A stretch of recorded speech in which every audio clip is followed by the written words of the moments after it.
Welcome to the stream. As we can see, I've got a bit of a problem right now.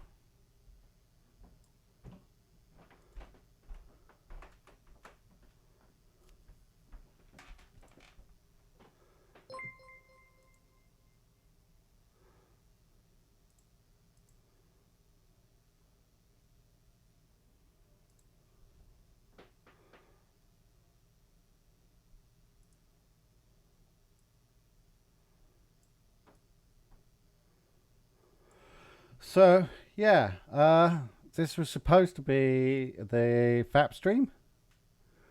Well, oh, hang on. I meant to show you my desktop. There you go. This is Discord. It's been like this ever since I got home about 10 minutes ago. Yeah, so I can't talk to anyone right now. The links to the question list were on Discord. I could possibly jump on something else. I don't know where we would have a TeamSpeak though, Lex. I've killed it twice. I'll murder it again.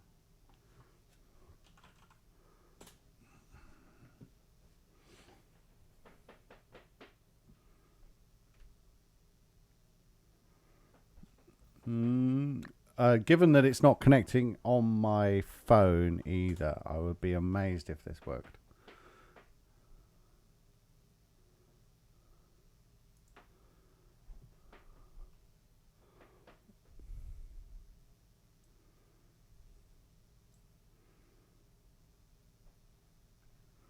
Nope.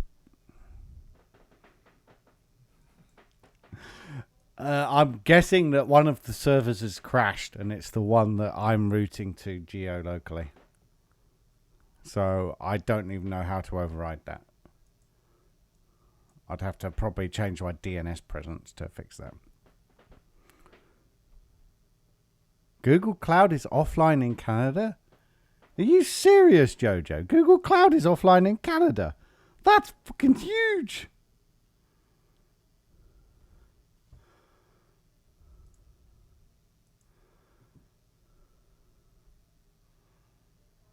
Instant GAN at 1225. Yeah, okay, so this is it.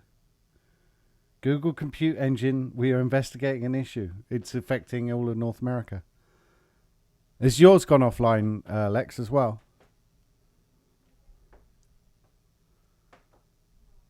I'm not sure who Discord. I thought Discord was Amazon, not Google, though.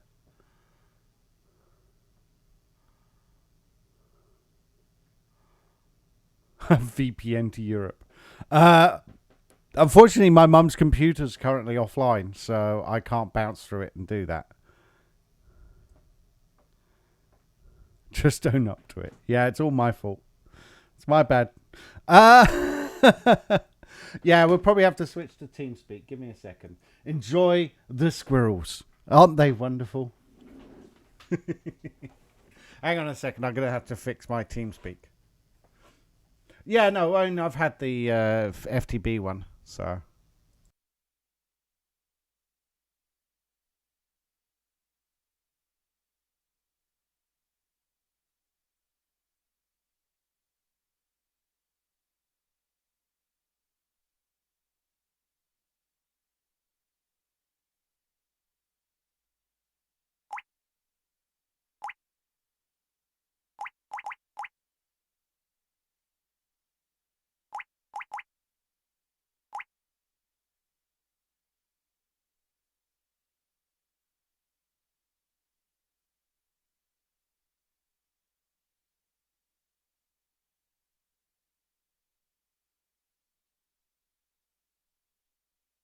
Connected.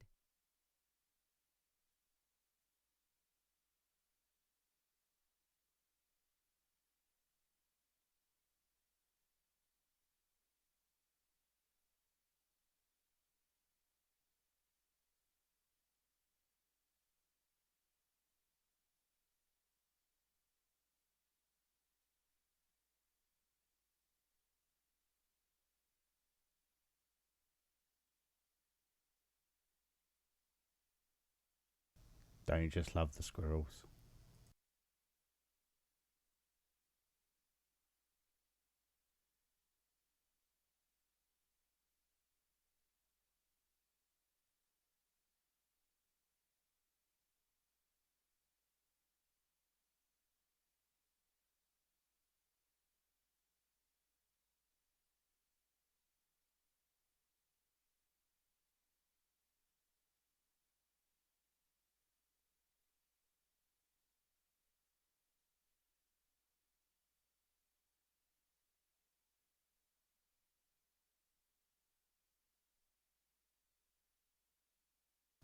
So, yeah, this is fun.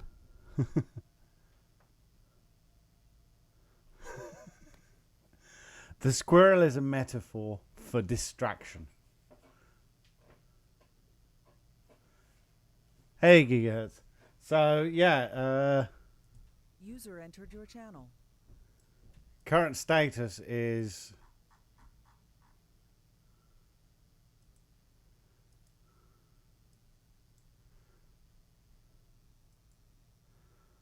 Discord is broken. User entered your channel.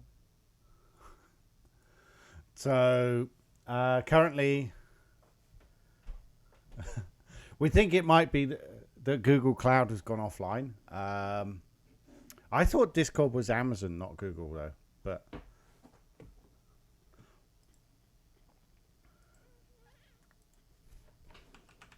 User left your channel. User was moved out of your channel. Can you hear me? I can. Can you hear me? Probably not. Yeah, I can. You can? Oh, yeah, there I am. Is stream picking up, Lex? Testing. Say something, Lex. Hello. Yeah, you're going out. Great. All right. Yay for other solutions, except for, yeah. Ooh. Yeah, no, that sucks. So, hello. Right, we need to get the list of questions because I don't have it, so I can't stream it. I can grab it off Discord. All right, cool. It's a bit quieter though, is it? Okay. Hang on, I can twiddle volumes. Are you on this one? Say something. Hello. And again.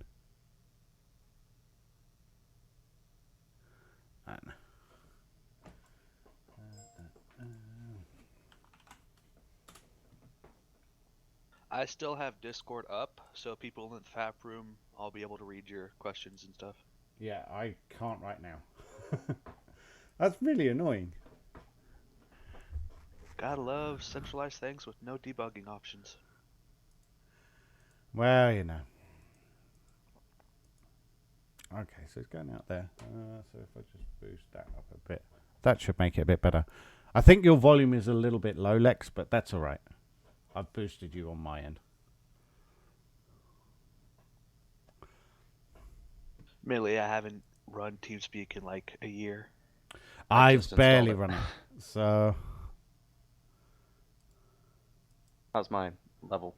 you sound good. I think everyone sounds close enough. That's good enough for us right now. So, all right. So that's the gist of things.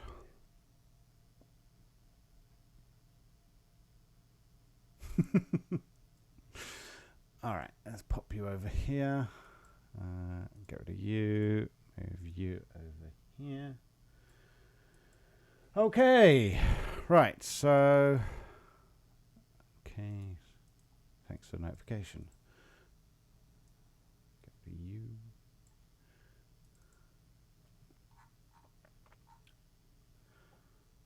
So, what am I doing? Okay, let's start with should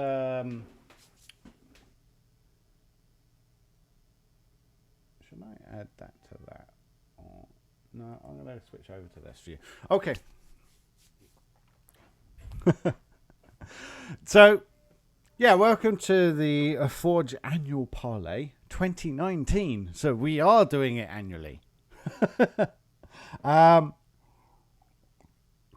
So today, I think Lex and I wanted to just sort of update everyone on where we are in the world of Forge. Happy fapping, yes. Send your tweets, let everyone know we're live. I think probably first thing to do will be just do a quick recap of what happened last year and where we are now. So a year ago, we talked in June probably next year. You're cutting out on Discord. Am I? Yeah, your gate's a little high, I think. Oh crap! Am I? Hang on.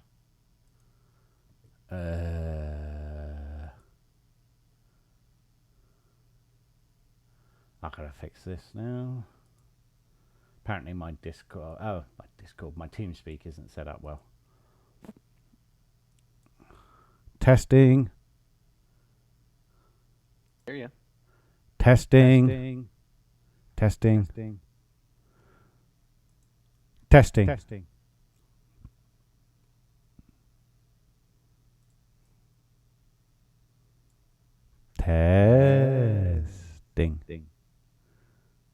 Yeah, so apparently we did FAP last year on June 16th.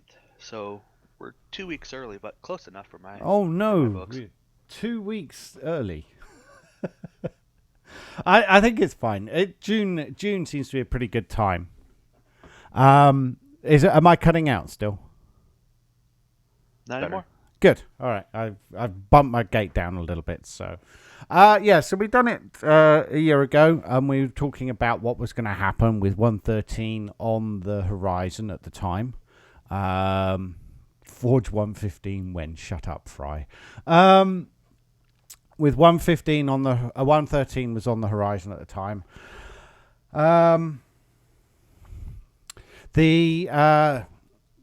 The big thing was that we'd changed a lot about how mods were going to load in 1.13, and that change all got merged in over the coming months, as it were, last year. And we're now at the point where, all of the big overhaul of the Forge API is pretty much stable. I don't anticipate any huge significant changes from here on out.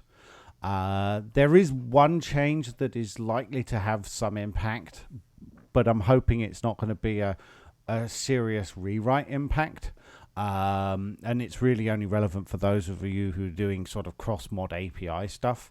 And that's that when we finally uptake the Java 9 modularity functionality, at that point we're going to be looking at probably adopting module functions for mods as well as for Forge itself. So that will be a thing that we do in the future, but I don't anticipate it's going to change API very much. It's just about better boxing and unboxing of stuff, and it might enable a couple of things that are on this question list that we have here. So, all right. Just for a note, with the whole Java 9 and future versions of Java thing, we target, as always, the version that Minecraft targets. So we're currently targeting Java 8, and it's up to Mojang to push things forward. So yell at them if you want it updated. All right. So with that out of the way, yes, that's the question list there, Squid. Select. I mean, you can just read it off the top here. Good job typing it in, Squid. I think it's linked in the Discord anyway. It's not anything secret. And thank you very much to JTK for helping organise the questions. So the most important question: what's the story of the squirrel? CPW went senile and squirrels. Yeah, apparently I've gone completely mad. No,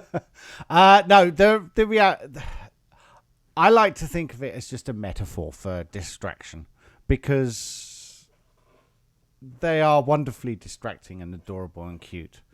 And yeah, I've gone completely nuts, quite frankly. No, I don't think me being mad is anything new. You were gonna get glasses, but it was closed. Oh no. Yeah, I got new glasses about 6 months ago. Not sure I'm really liking them. Still don't have them completely used to them, but whatever. So the story of the squirrel is just I like them. I think they're really cute and adorable, and they are a wonderful metaphor for distraction, like this. Oh no, and this. Oh no.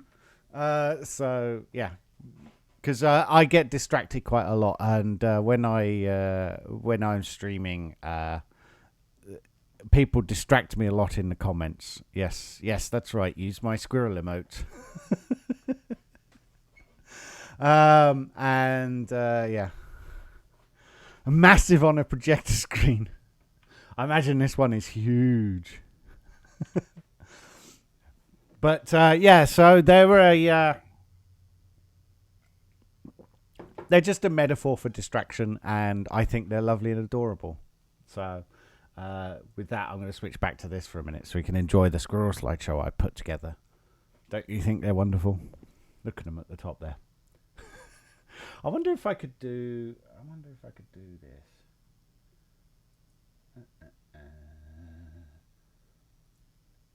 If I do window capture of, that's the wrong Firefox window. That's the right Firefox window. And look at this, live scene editing. Aren't I brilliant? There you go.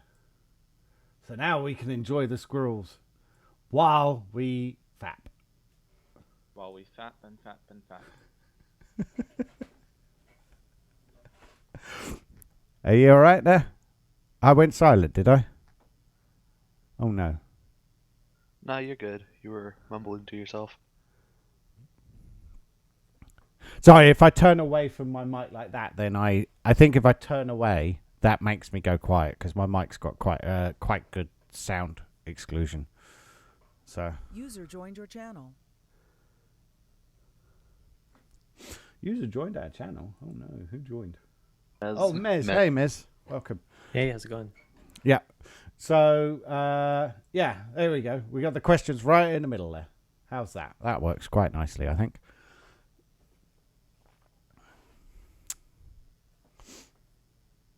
I'm not cutting off the thing. Alright, so first one, when will the support for 1.12.2 end, and will we get another recommended build for 1.12? 1.12.2 official support will end when 1.14 gets a recommended build, because that's the support cycle that we have. It'll be switched over to legacy support. 1.13 is just kind of being skipped because reasons. 113. 1.13, yeah. Yeah. Mez and Jaterag are our legacy people, so it's up to them to decide whether or not 1.12 gets another recommended build or not.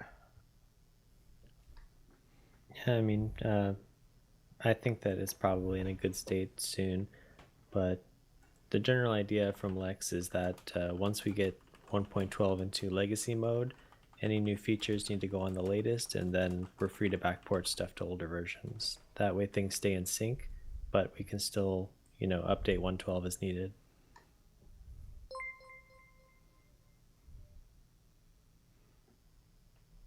Yeah, I would agree with that. We're probably going to do one more recommended build on 1.12, and that'll be it. So we're just going to make sure we got everything in that breaks something. Yep. Yeah, the hardest part about making a recommended build is building that freaking release post. So annoying. Yeah. No one likes writing change logs. The one for I'm 1.14 is sure going to I be can, epic. I can throw someone at it. Pretty sure Fit at one point that he would. But it's what, 20, 30, 40 builds now?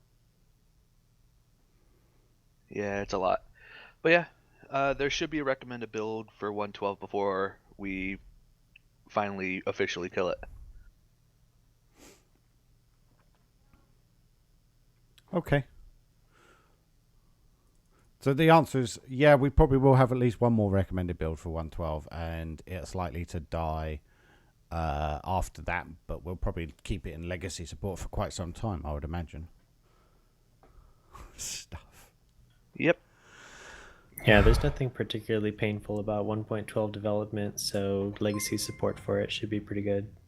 Yeah, it's not as bad as like 1.7 was and stuff like that. So. Exactly. So, okay. Can I edit tick boxes? You can't edit tick boxes. No, only the owner can. Okay, that's fine. Whatever. You can maybe fork it. Yeah, that's a good idea. I'll fork the list. So will 113 be left as is or be continued in parallel to 114? It'll probably be left as is because even on the actual vanilla game end, it's got a lot of bugs and it's not really stable enough to be a modded environment, which we knew going into, and which is one of the major reasons why we took so long and took this opportunity to rebuild Forge. Yep. So yeah, There's just not a lot of mods for it either. Like didn't get it out that long ago, and there's so many changes. Nobody would really care if we just killed it. so whoever's Yeah, just talking personally, there, you're cutting out quite a lot. So I'm cutting out. I Yeah. probably got the same problem as you. Okay. Yeah. Just boost your cut in.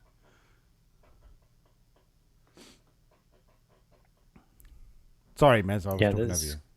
Yeah, it's okay. Yeah, there's quite a lot that still needs to be done in 1.13. I think we're just going to turn a page and call it a stepping stone version, because the idea of backporting like a whole new fluid system and all that kind of stuff that we're going to aim in 114 would be just a nightmare, and for very, very little.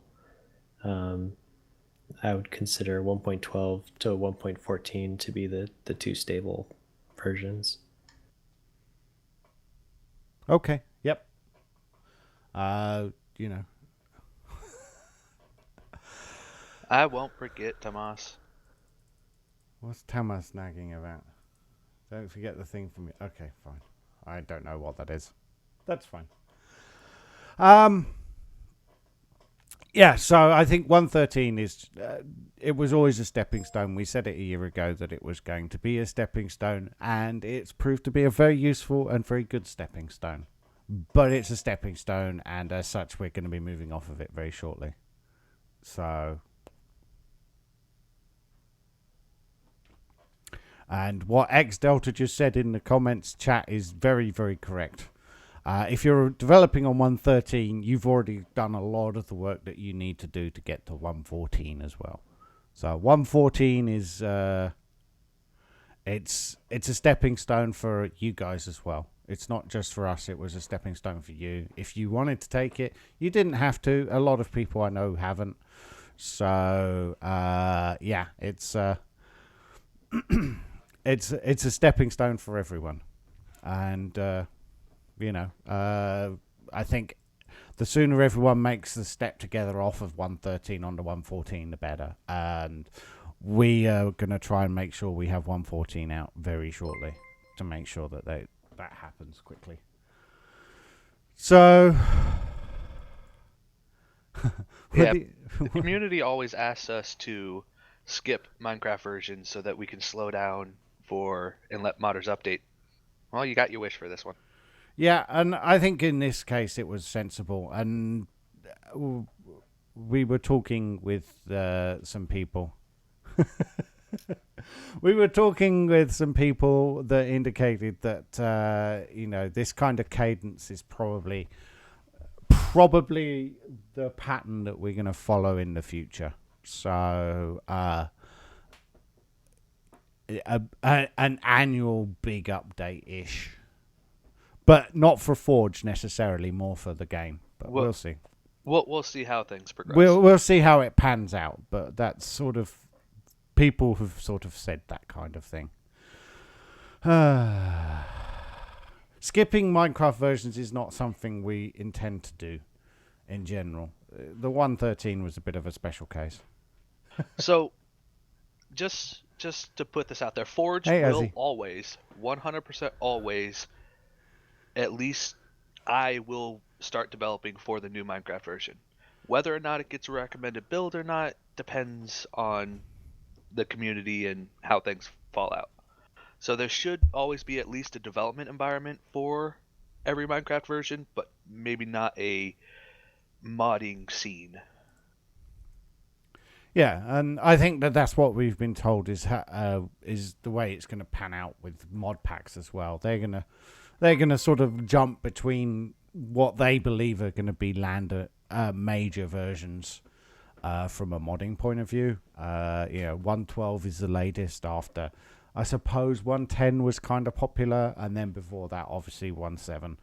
And I think our expectation, our hope is that 1.14 becomes the next landing pad for everyone. So that's the hope. That's the plan. Let's see what happens, because of course we can't predict the future completely.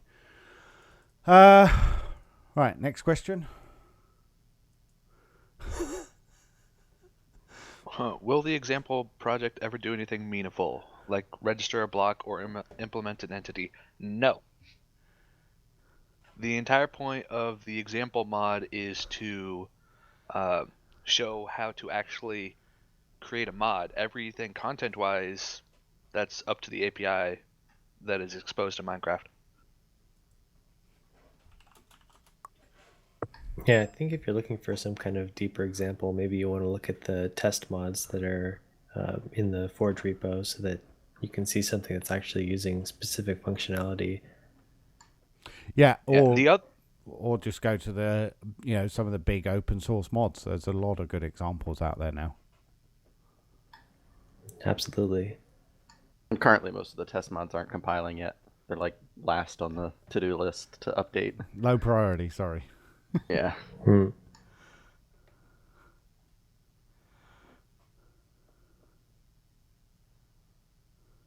So, yeah, okay. So that's pretty much answered that. How hard would it be to cache resource loading to improve launch times?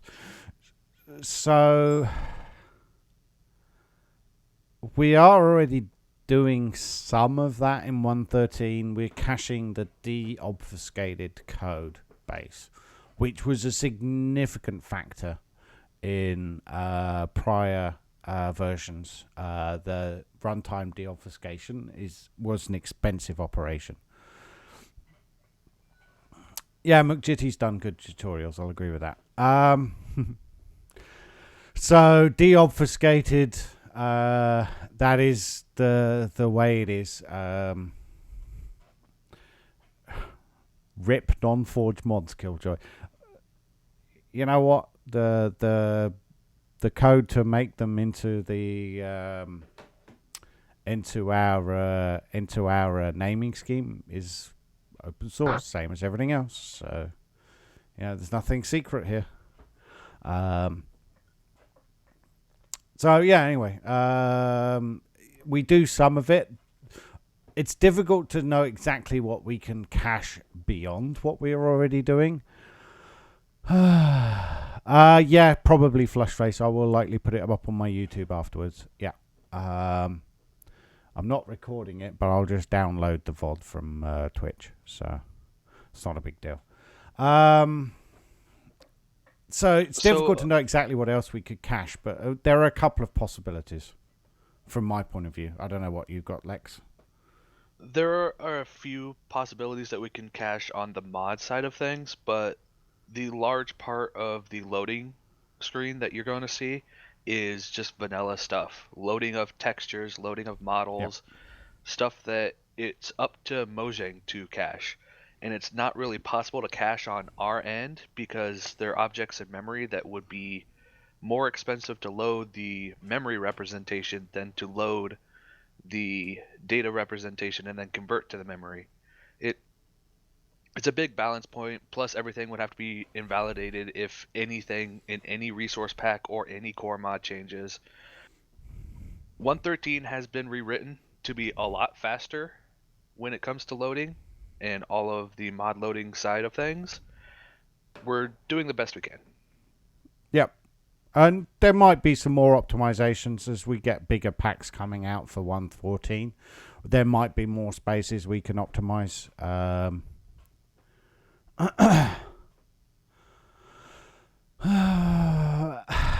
I mean, Ender Dragon, what you're saying is, can there be something like a cache registry for forward entries? What things would you cache? What do you mean by cache?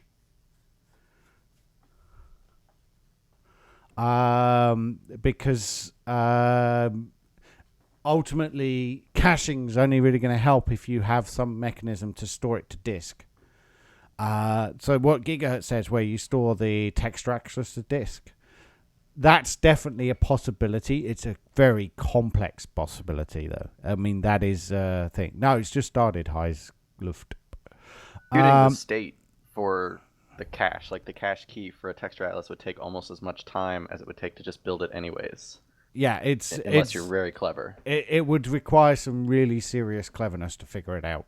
It doesn't mean it's impossible, but it does mean it's a lot of work, and it's not that big of a deal. It's an annoyance, but it's not the end of the world to have that. So the fap never ends. So we've tried to make some improvements to launch times. Mostly you're not going to see them very much yet because of the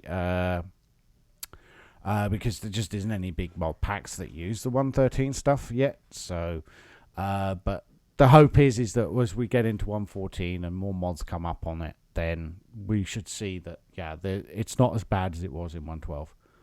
So oh, Alex, you want to take this one? So I'm pretty sure this one came up. What exactly is Forge a Scope? Because I think last FAP I said that we wouldn't implement an energy API because it was out of Forge a Scope. But as with all projects, Forge evolves. And we now have Forge Energy because we needed a stable system and everyone was rushing around to re-implement RF in capabilities, and they were all doing it horribly, horribly wrong, and I got annoyed, and yeah.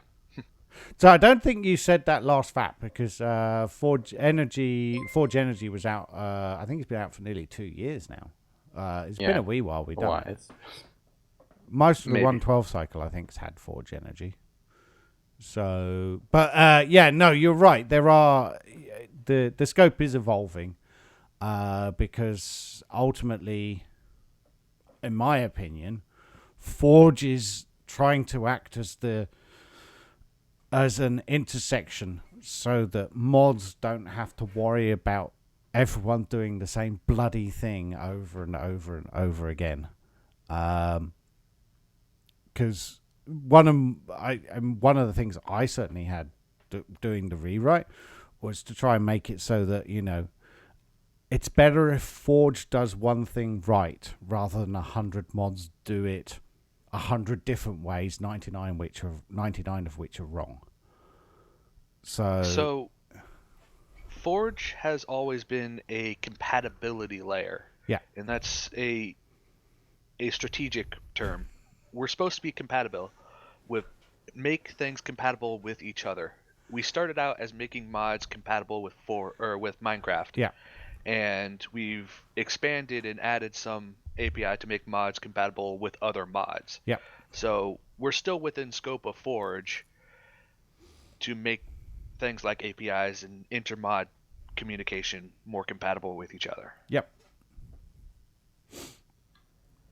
And I think it would be safe to say that something like the Energy API would be a bit of an exceptional case where that's not something that we're regularly taking on.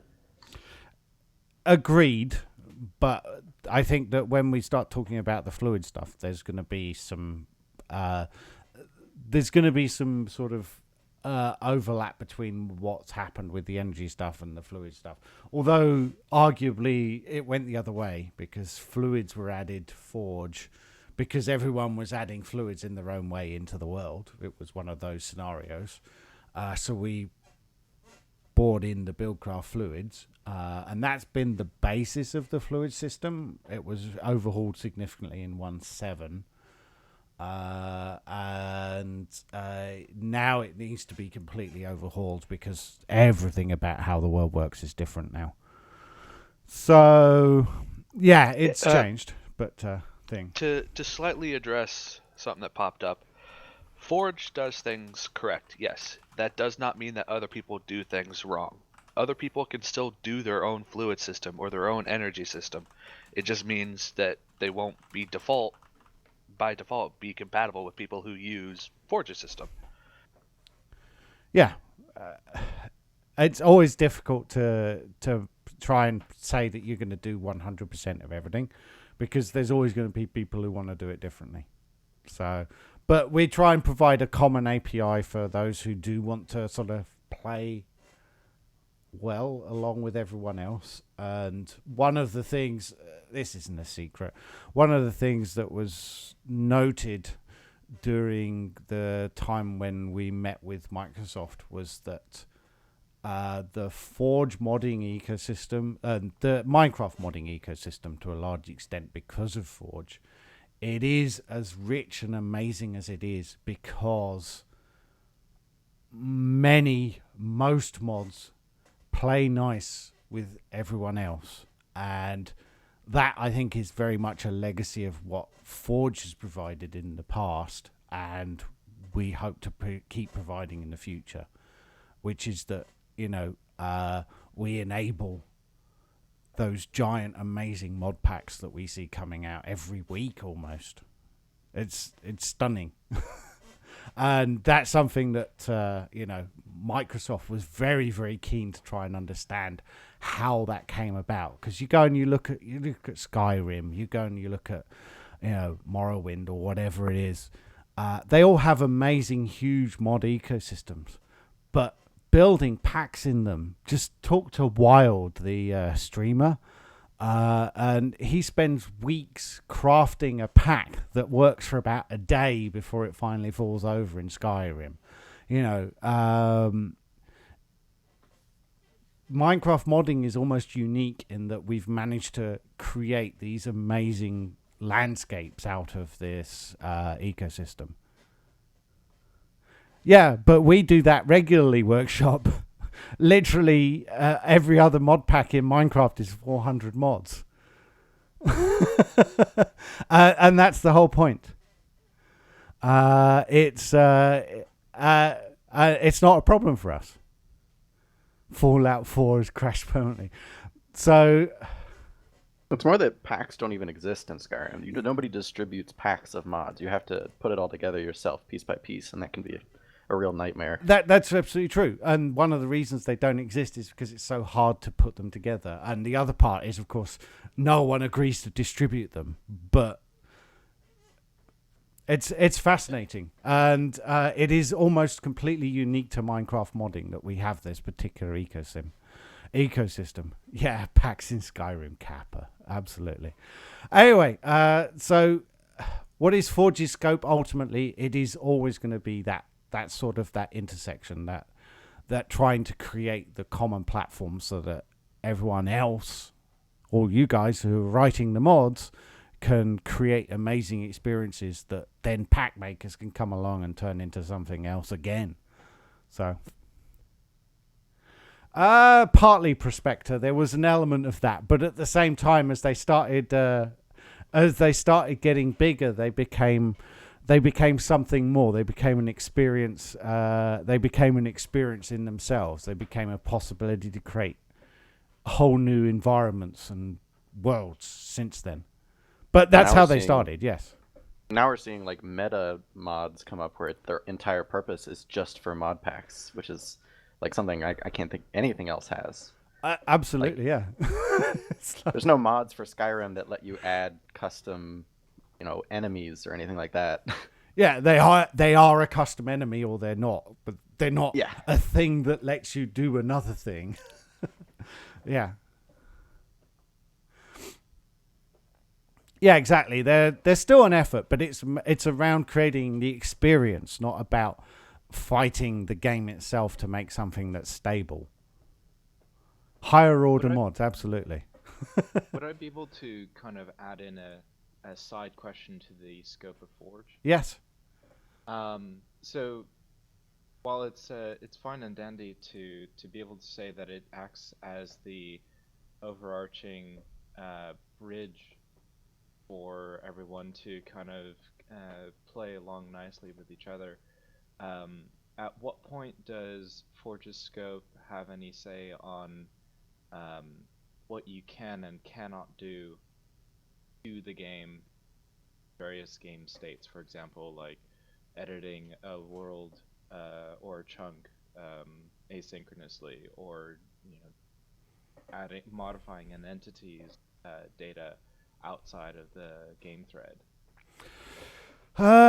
So that's a difficult question to answer, because ultimately we can't tell you not to do those things, but many of those things could well be a significant stability risk. As such, it would be frustrating. So take the entity out of thread. Modifying the state of the world, or modifying the state of the world out of thread with everyone else doing it. Okay, that's going to create a race condition where your thread trying to change the world state is competing with the official thread that's doing the world state changes. Okay, and as such, you could easily corrupt someone's world, which might not be desirable. It may or may not be. It may cause crashes, because you're doing an out of sync, out of order update. You could end up erasing other changes, because if you're just ignoring the existing state of the world and you write what the world looked like 2 seconds ago back to the world again, you might have overwritten someone else's changes. So those are good examples of reasons why it's good to try and constrain yourself to live within the constraints of what Forge suggests is a good idea. Now, we can't forbid you from doing that. We can say you're doing it and don't do that, please. I'd like to try and make the distinction between the two things. We can't actually stop you doing it in the game, because to do so would be to add a lot of constraint checking that's just going to cause performance issues. We can say to you, please don't do that. You could cause corruption. You could cause this. You could cause that. Okay? So and that's a great way of putting it. It's the Will Wheaton rule. Don't be a dick. And Now to expand on my side of that thing, Yeah. I will flat out tell you that you're doing something wrong, and I will not support you or condone you continuing to do that in our forums or our Discord or anything like that. Yeah.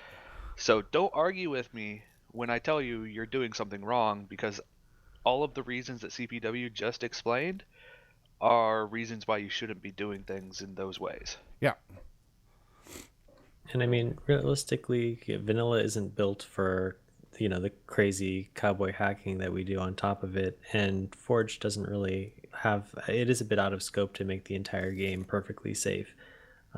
However, when we're building our own new systems, we will try to keep in mind, how do we write this in a way that's easy for modders to use? Yeah.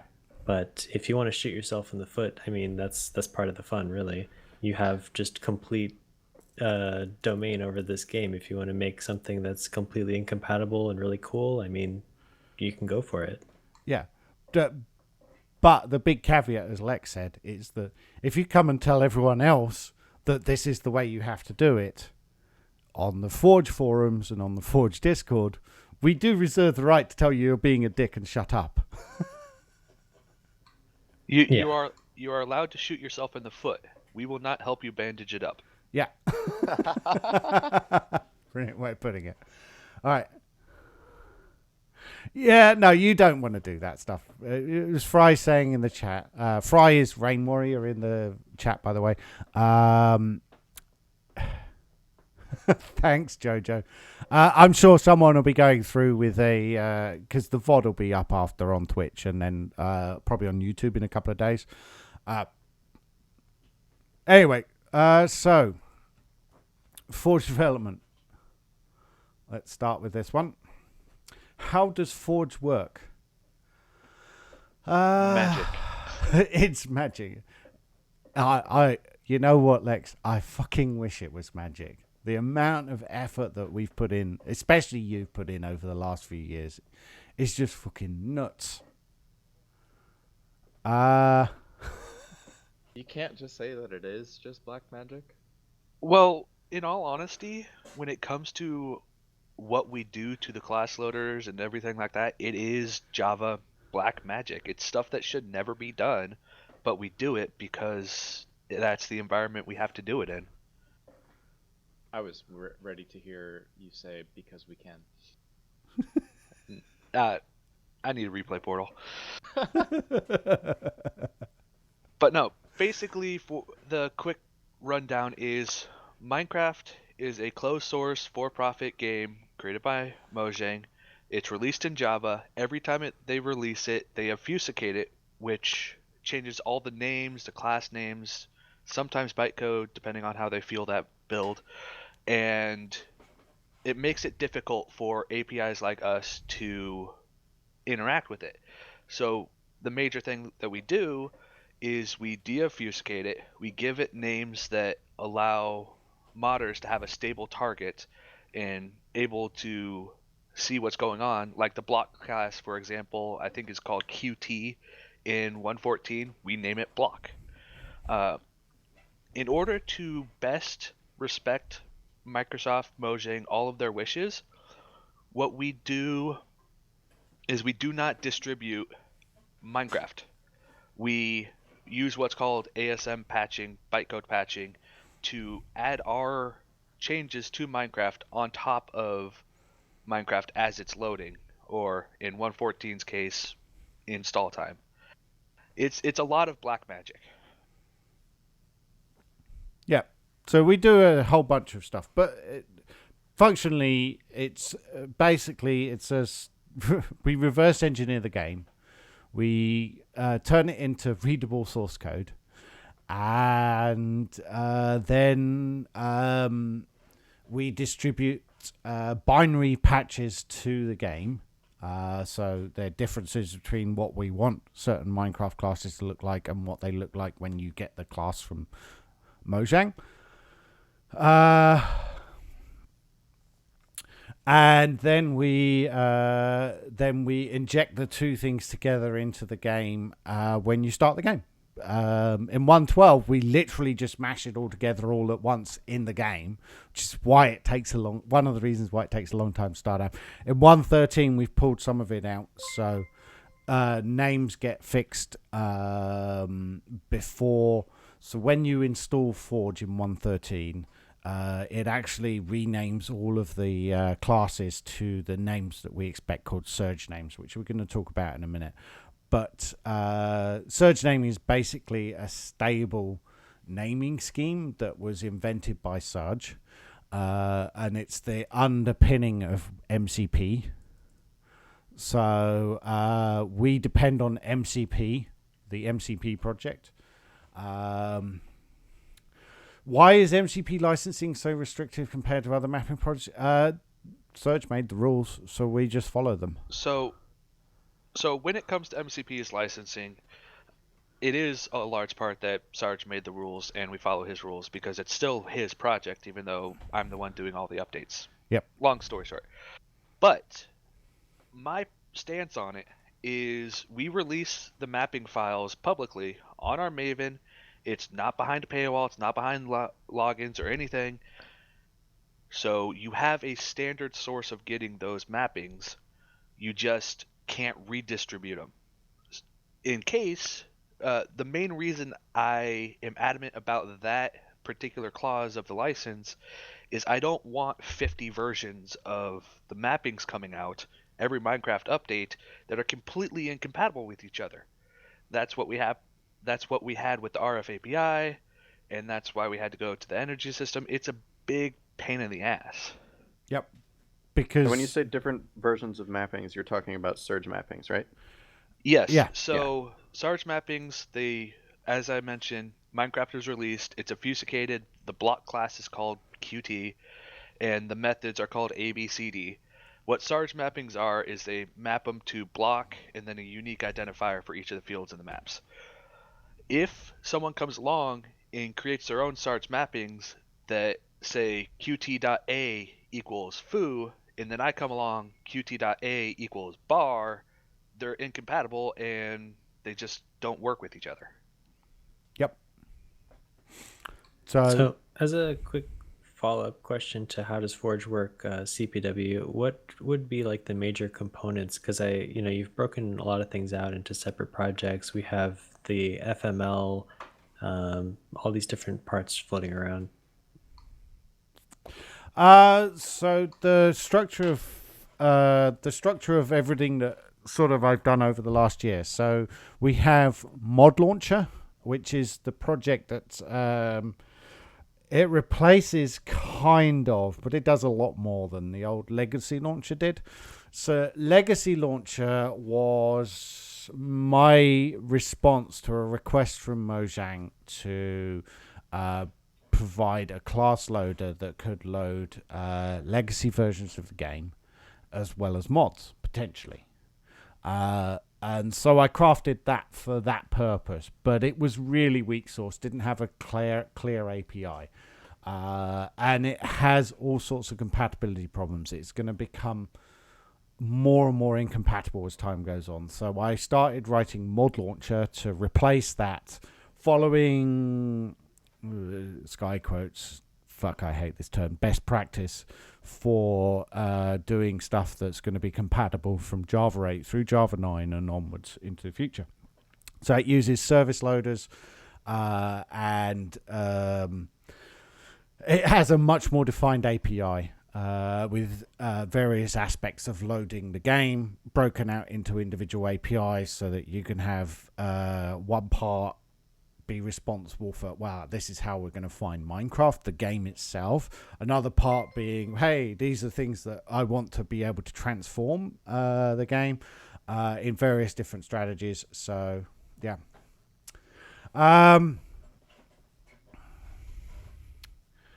Anyway, the idea is that that's Mod Launcher, and that's the thing that runs from the launcher. So when you open up a modded 1.13 instance, you get Mod Launcher to start with.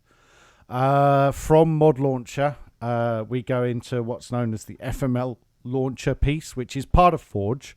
It could be split out. I haven't split it out yet. We're probably not going to bother because it's fine where it is. So this is sort of the launching platform for Forge itself. It contains all of the transformer information for Forge. It loads the mods, so it knows how to scan for mods, load mods. It also identifies things called language loaders, which are small units that allow you to load different types of language into the Java. So there's a language loader for Kotlin, there's a language loader for Scala, there will be one for JavaScript, there'll be one, or TypeScript, or whatever it's going to be called. So there's a variety of language loaders, so it loads those in as well. They're loaded as jars from the mods file, same as mods are. Then after it's done that, then finally Forge itself is loaded as a mod in the mod framework, and that mod framework then loads the game as well. So it's all sort of connected up.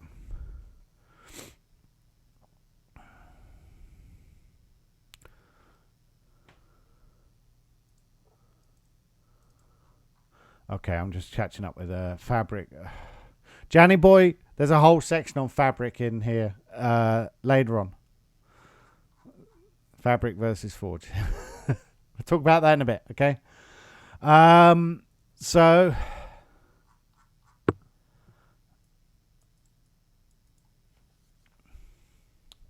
that's what that's sort of an overview of the primary pieces. There's language loaders.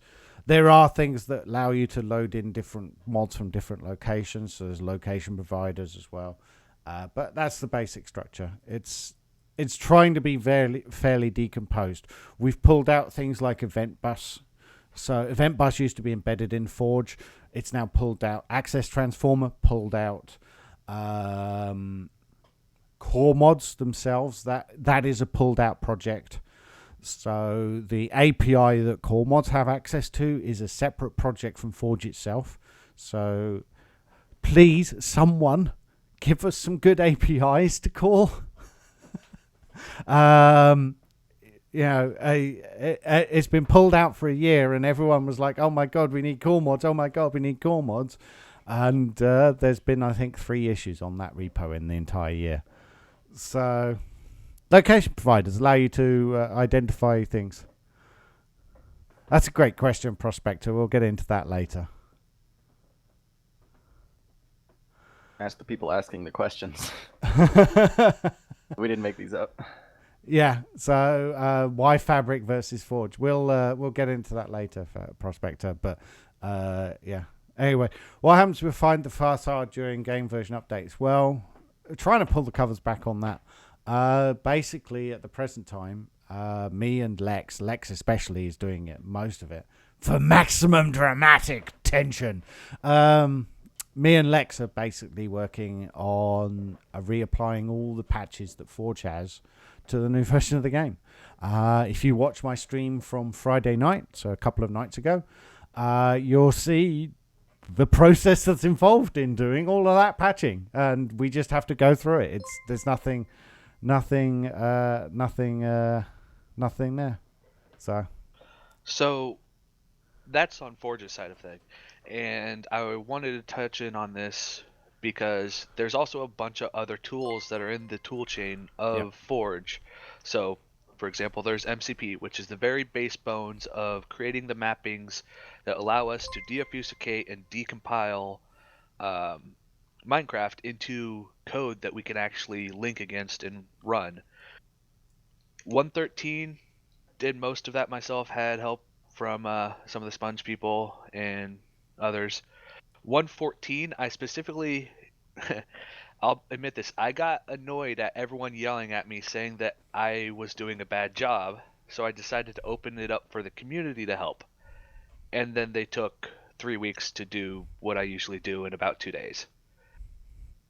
And it's just one of those things. It's a learning process. I'm hoping that I can keep the community feedback going on it, and we can get them up and running faster. But 114.2 I did myself because it took a lot less time and we needed it done. So that's MCP. So yeah, there's also sorry. There's also our build chain, which is called Forge Gradle, which needs. The reason 113 took a long time to update is because we rewrote everything, including Forge Gradle, from the ground up. Yep. And due to certain people disappearing and having to rewrite all their work, it took several months longer than it should have, but we got it going. Yes. Shout out to the person who's not here. Anyway, yeah, so the one other thing I think on the whole community involvement thing, I think we sort of, we did. Forge Gradle 3 is not Forge Gradle 2. There's almost no code in common. On the 114 MCP update stuff, we wanted to loop the community in. Hopefully going forward, engage with this process sooner, because when new versions do come out, we will get clues, because 115 pre-releases and stuff like that will happen. But when that happens, engage then, because that's the time you can have an influence over how the next round of MCP is going to be. Because ultimately, when the game releases, we want to make progress quickly, and we didn't. So it is. And we currently have there's a vote tag up on the MCP repo. So if you want to have an opinion on things for 115, those are the ones to go react to or whatever. Yep. Your feedback. Yeah. So this comes back to the whole Sarge mappings and not wanting 50 different versions of it. Class names. That's one of the only things that is not modifiable by the.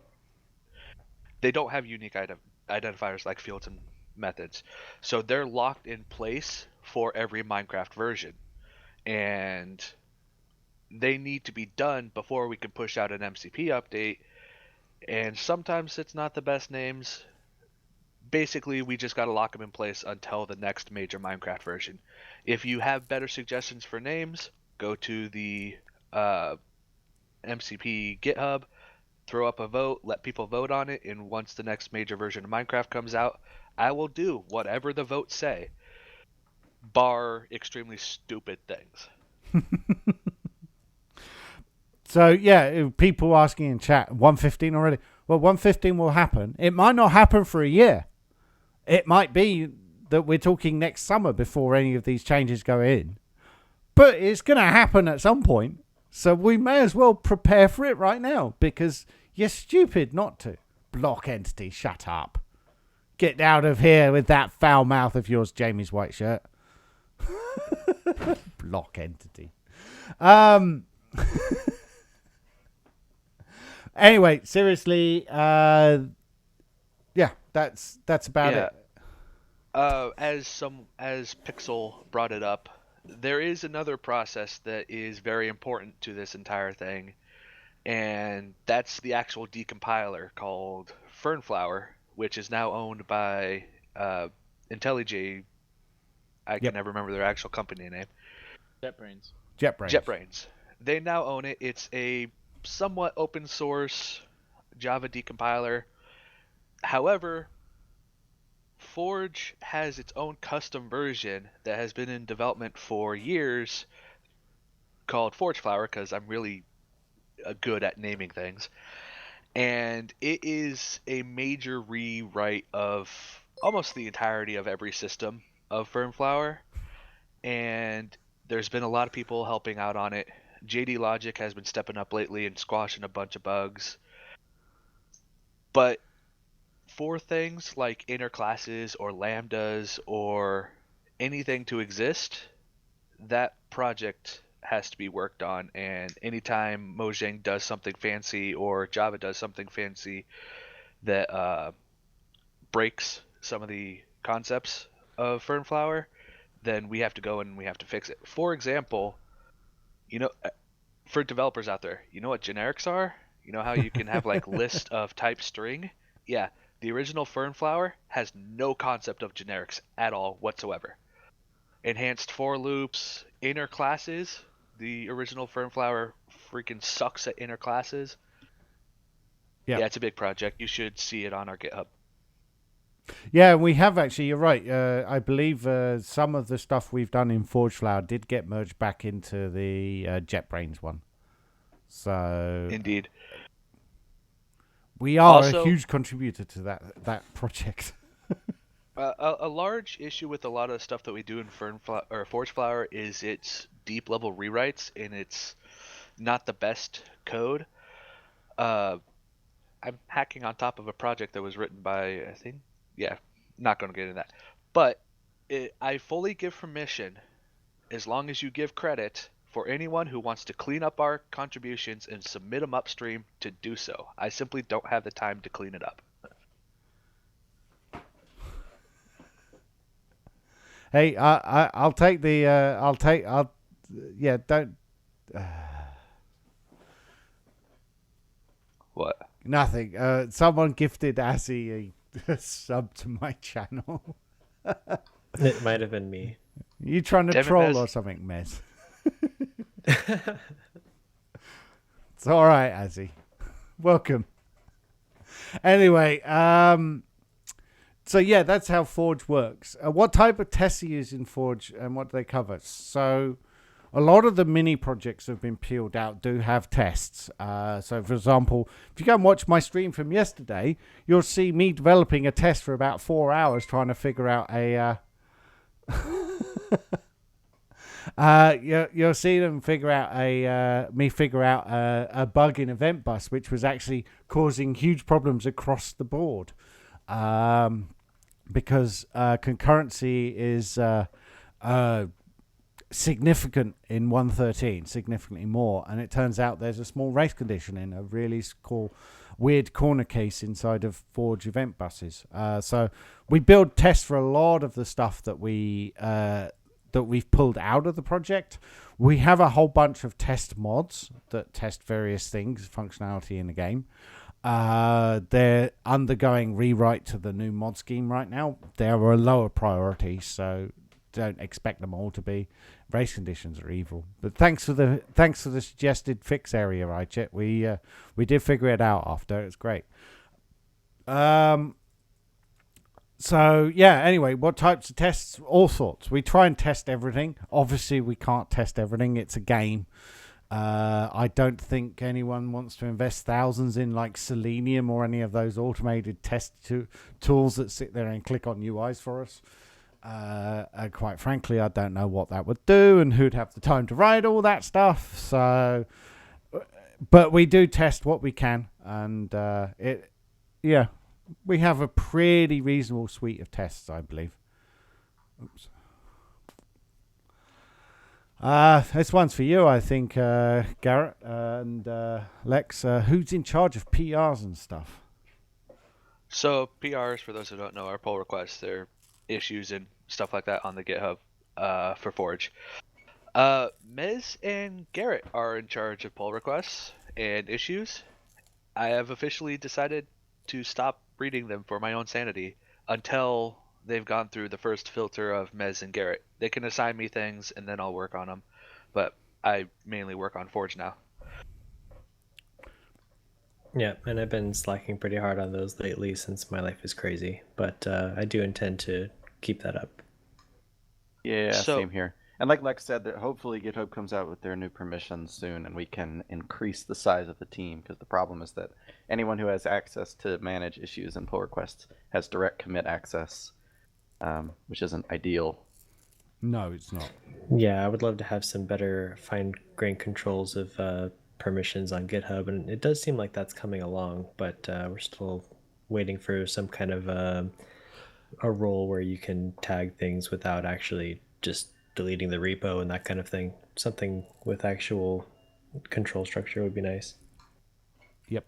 Yeah, it's a blog post that GitHub put out recently that said that they were working on introducing a role for repos that is purely management of issues and pull requests. So if that permission ever comes out, then I will be yelling at Mez and Garrett to add more people to the team. Because right now, as it sits, anyone who has access to even lock a issue on GitHub has access to delete the entire. They have access to delete the entire repo, which is just stupid. It's all fun and games until someone breaks a leg. Garrett is Teterag. How dare you reveal my identity? So secret. Yeah, no, that's one of the big problems, Easlaw, is that expanding the team currently with the way GitHub structured. But hopefully that will be fixed in the future. So 114. Let's move on to these questions. Will the major Forge rewrite be finished with 114, or can we expect more large changes in the future? So from my point of view, the only change that's significant, that's predictable on the horizon, is when when Mojang formally uptakes a version of Java that's not Java 8. So Java 12, Java 14, whatever it is that they pick in the end. At that time, we will have access to modules, and as such, there will be some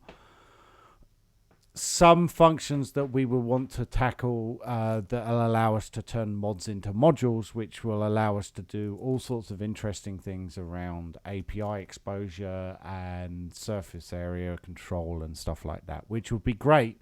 It might allow us to reload shit, which is huge. But that's the only predictable change, and we can't do that while we're still compatible with Java 8. So it's not happening anytime soon. So that's for the basic mod loading. If you're looking at like the API features like the fluid system, that has yet to get its final rewrite because we were waiting on 114 to do it. Yep. So in 114 cycle should be the new fluid systems. On top of that, as always, we respond to Microsoft's or Mojang's changes, and if they change fundamental cores of the engine, we have to update and adapt. But from a Forge point of view, in general, I don't think we anticipate any huge engine changes. The graphics API stuff, I think, is going to move quite a lot. But that shouldn't affect us directly hugely. Blaze 3D, yeah, that's one of the things. Yeah, Valhalla, I think, is the one biggie. But that's the reason we'll go out. That's probably the reason we'll exit Java 8 is because of Valhalla. Valhalla is a project to it exposes pseudo primitive types that aren't primitive. It's a very interesting technology. And I assume it will require an LWJGL update because I suspect that's going to come in with Panama as well.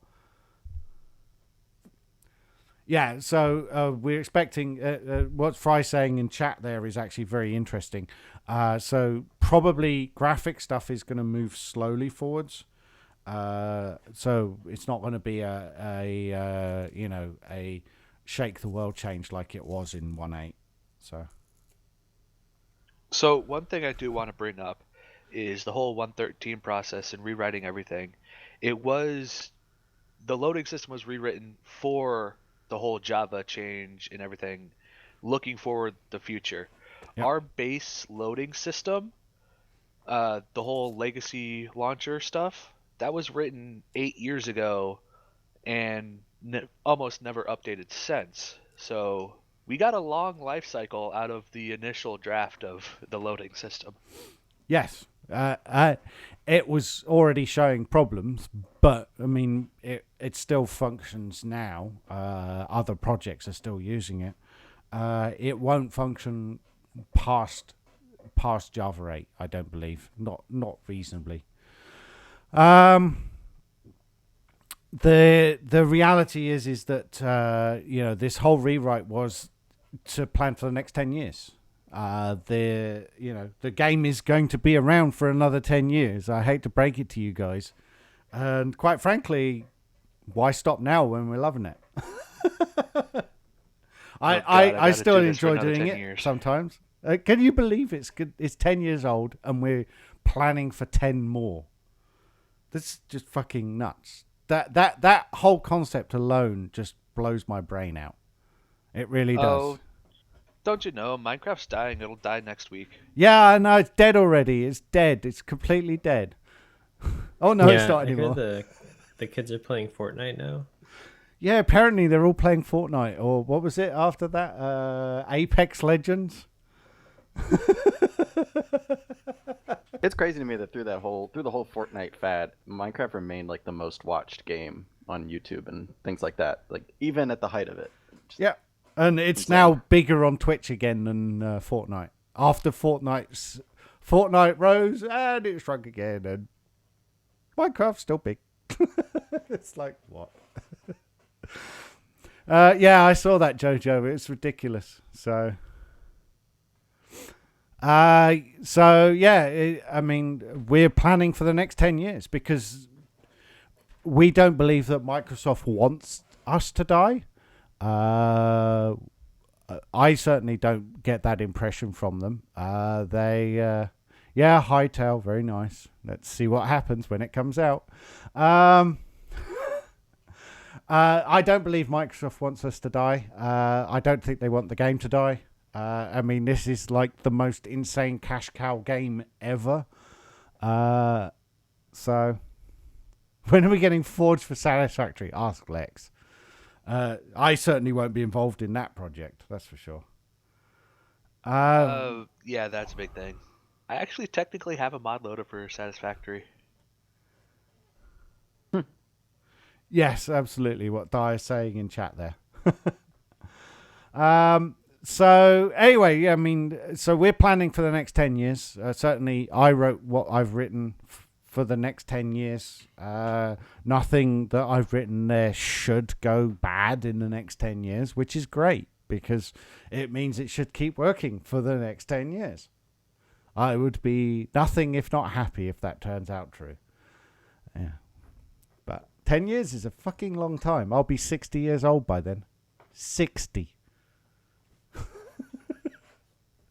It'll be 60, gee.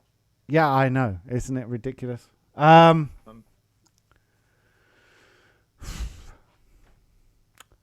Next question. So I'll take this one.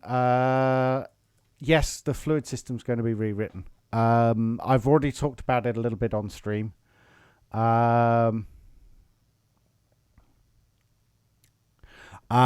We have some fairly significant plans around how the fluid system's going to work.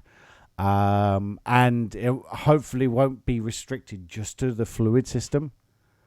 CBDO could be my dad. Yeah, probably. I have a 14-year-old daughter, so. No, that looks good. That looks like a legitimate link that Nexus put there. So it will be there. We're going to be doing this, but this is obviously going to happen after we've done the 1.14 update and everything is stabilized a bit. I'll be looking at that. You're trying to write things the next 50 years in mind. Dear, oh dear, Fry, that's brutal. Does my daughter beta test my code? Not really, no. Not anymore. Anyway, so it will be, the fluid system will be rewritten. The goal is to support waterlogged state for a variety of fluids. And, yeah, okay. As far as I can tell, that's it, so. The waterlogged state is something implemented by Mojang for just water. We're going to see how we can expand that to just be a has fluid in this block type flag. Yeah, we got a few ideas on how we're going to implement it. So I think once we've got 1.14 stable, we're going to sketch out a couple of those ideas and see if we can figure out. It will involve an impact to all things fluid tags, fluid registry. Everything is going to be impacted. Lava logged. No, it does not have lava logged. So that would be interesting to see a lava logged wooden post. I think it's just fire. Anyway, so that's the idea. Is that we have got some ideas on this. I really like the layering idea that we've talked about a few times on stream. But me and King Lemming and Lex and a couple of others are going to sit down and sort of work through it over the next couple of months. It's going to take us a wee while to work through that, I think. But yeah, we're currently focusing on getting 1.14 done and buildable in all of our workspaces working, and then we'll look at the major rewrite that's going to need. Yep. So, will Dimension get a rewrite? What does this even mean? Is there something wrong with Dimension now that needs a rewrite? Oh, I think I can kind of give you an idea. Because over on for Sponge, we started already rewriting our API for this. In 1.12 and earlier, dimension and dimension type were pretty intrinsic to each world instance, if I remember correctly. And now in 1.14, dimension is kind of sort of intrinsically typed to a world type, but not specifically the world itself. So 1.13 is when all these changes came in place, and I've actually already written the new API for dimensions in 1.13. It's not the best in the world, but we're doing what we can to make things as detached as possible. It'll take some time to evolve. I need to talk to anyone who makes major dimension mods and get an actual requests for what the API needs, and we can design it based on feedback. So okay, so I guess there is a change in progress on that, and help us finish it, please. If you're interested in dimensions, help us get that great. What kind of internal changes have been made to WorldGen and how will they affect modders? Well, it's been overhauled. It was changed in 1.13 and finished in 1.14. Is that right, Lex? Yeah, pretty much. Yeah. The entire WorldGen engine got rewrote in 1.13. 1.14 didn't do too much to it. Changed a couple of classes that I yelled at Fry about because they're annoying, but yeah. Yeah, okay. I couldn't possibly audit what the changelog is.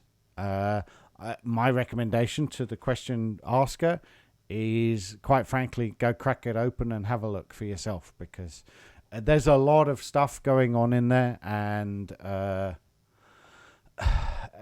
yeah. Hopefully we can be made to... Hopefully everything is hackable in 1.14. But if you find that there are some stuff that... If there's some stuff that you can't do talk about it, raise issues, discuss it on the Discord and the forums, and we can figure out what might need to be cracked open, made more accessible, etc.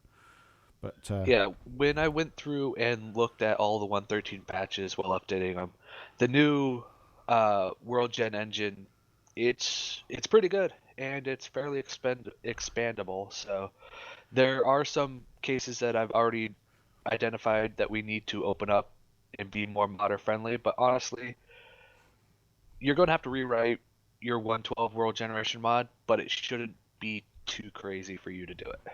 Yep. Did you manage to see if 1.14's World Gen pipeline is properly async or not? I did not do any testing on that, so I don't know. Gotcha.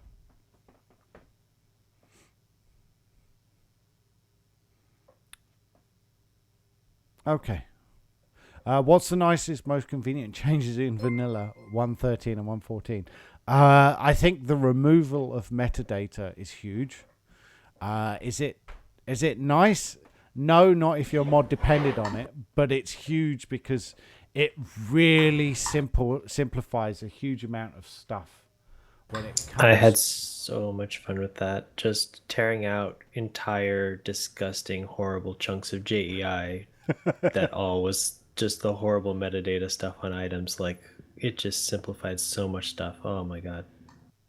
Yeah. And along with that change came the chunk paletting change, which means IDs are effectively infinite. They're capped at an integer, but I'd be very surprised if we ever reach that limit. I think 2 billion is probably more than anyone's memory can hold. Yeah. So it's had a huge impact. It means that a lot of mods that are coming from the 1.12 world, you're going to have to change your mindset a bit about things like blocks and block registration, because you can just register them all. Just register everything. All the things you want to register, just register it all. It's a message that I've said many times. Lex has said many times. Don't selectively register being worried about your footprint and the impact on IDs and all that stuff. They're infinite, effectively infinite. Just register whatever you want to register. We can disable and enable and turn on and turn off all the other things like recipes and everything else through other mechanisms. Register everything, because by registering everything, it means that all possible variants of your mod will just load always. So yeah, that's one of the things that I try to stress to people a lot. Is they're always, oh, why don't you download the mod pack from the server and just load it up when you connect to the server? There are many reasons, security being number one, but if mods just registered everything always, we can do what we already do right now to a bigger extent, and when you connect to the server, it just realizes that you have all of the resources necessary, and it builds your mod pack when you connect to the server, instead of having to reload the mod pack every different server. Meanwhile, in chat, we have a debate between block entity and tile state. I'm sorry, tile entity for the win. Block tile. Block tile, yeah, block tile. Block tile entity states. Or state entity. Oh, no. I did look at doing a modeling of tile entities as block states. Because some things that are tile entities are probably just block states now. So, Flower pots. Hmm? That's one example in vanilla, and beds now, hopefully. yeah. So, Yeah, one of the things that I will say to modders is with the whole flattening, please look into flattening tile entities into just block states. Yep. Because a lot of people pushed a lot of stuff to the tile entity because there was a limit on block IDs, but now there's no longer a limit, so don't be afraid to delete your tile entities. yeah. Yeah, I could think of a lot of stuff where I have like rotation or like a couple extra properties that somehow broke past 16 and ended up needing a tile entity that could just be very nicely flattened. Yep. So, And usually those would be using the get actual state method in 112, which is now gone entirely. Everything's a persisted state. So it should be pretty easy to just remove the tile entity and just make it all one persisted block with its properties. And don't forget that you can also even make multiple block states into different actual blocks or block definitions. Yeah, rather. and in fact you should, because the basic rule of thumb should be if it has a different name in your inventory, it should be a totally separate block. yep. Yeah, and to put onto that, people always, every single update, complain, oh, there's astronomical amount of permutations. All right, there will always be those cases like that. Tile entities still exist. They're not going away. You can still use them. Just think it over. Give it some actual scrutinizing thought as to why you're using a tile entity over a block state. And yeah, just try to update. Dear, dear. So apparently what's next? block needs to be called block country or country. So that you register states into a country now, not into a block. That makes sense. Oh dear, petabytes of JSON. That's right, Fry. That's right. Petabytes of JSON. Petabytes. That's what happened in 113.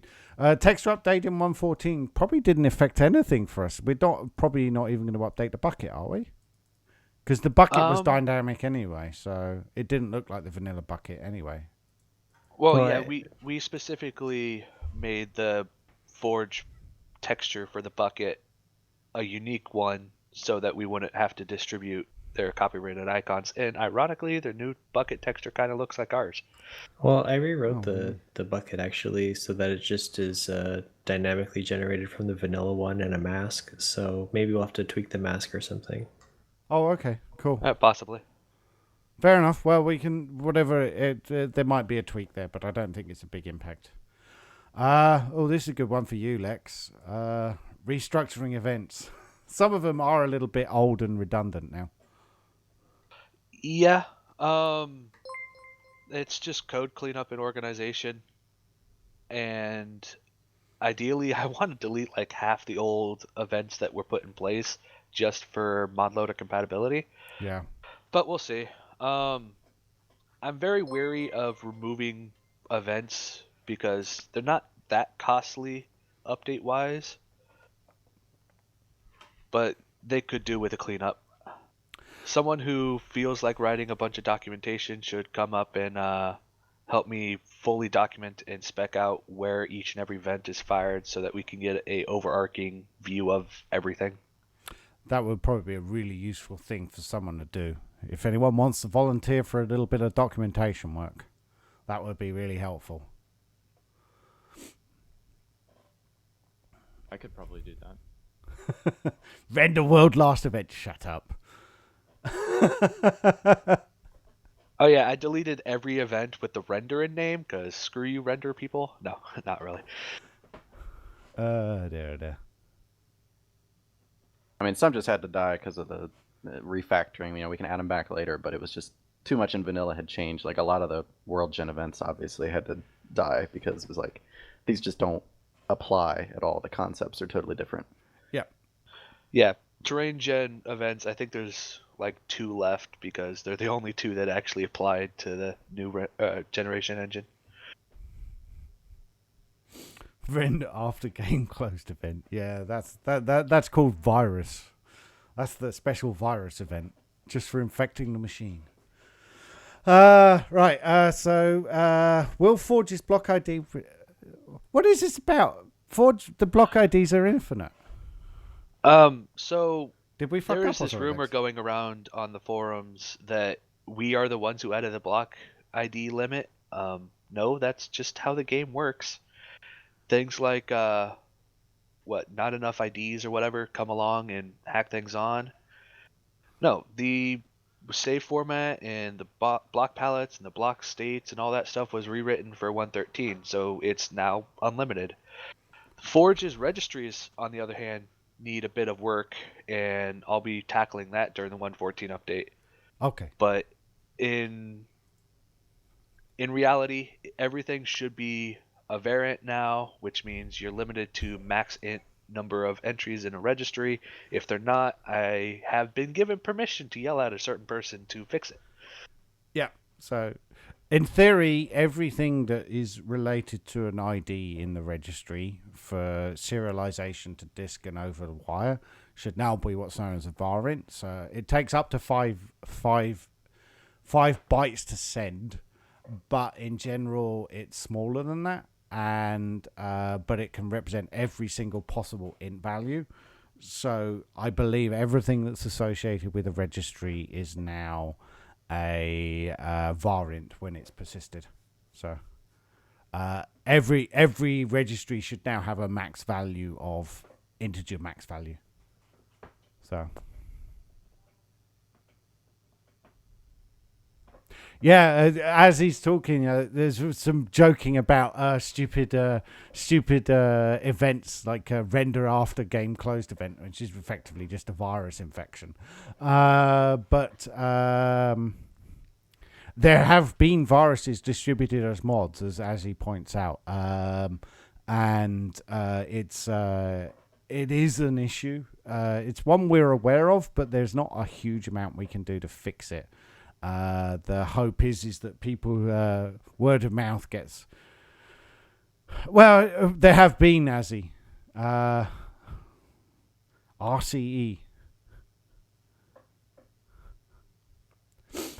3 bug jump allowing malicious client server JVM code. Yeah, okay. Yeah, okay. I'm aware of that one as well. I wasn't quite sure what you meant by RCE. I thought it just meant virus, but. Yeah, integer max values. The entire community is run by a bunch of amateurs doing this in their free time who aren't professional developers who know how to look for exploitable things. And even professional developers fall into these traps. So there's things that can happen, not really on us to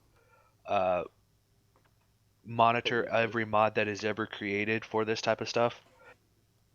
Yep. Just be a responsible community member. If you find this, report it responsibly. Have the authors fix it. Just be kind to each other. That's Don't the be a goal. dick. Don't be a dick. That's right. Are biome IDs unlimited? Yes, same as block IDs. Yep, they're a registry now. Wait, So- I need to double check the world save format. I think they're written as a variant. I'll have to double check that. I would guess they are. Yeah. But we can verify that and shout at Fry or whoever. Okay, will Forge for 1.14 be compatible with Optifine? That's up to Optifine to decide. I have now explicitly added the capability for him to load as a mod. He was already able to load on the class path. So, full in Do you on think this. you can Wow. give a little bit of context about just what Optifine is doing differently that makes this even a question? So Optifine doesn't load as a regular Forge mod. It loads using a higher level API that was based around Legacy Launcher. Originally, he used to just hack the jar. Back in the old school days, he hacked the jar. Since then, he started using Legacy Launcher stuff. So he injects bytecode into the game. And now, with the new mod launcher stuff that's not Legacy Launcher, he needs to adapt to using that API, which I believe he does somewhat, but it's kind of difficult for him to get into the game. But there is a change that's been made that he should now be able to do it. So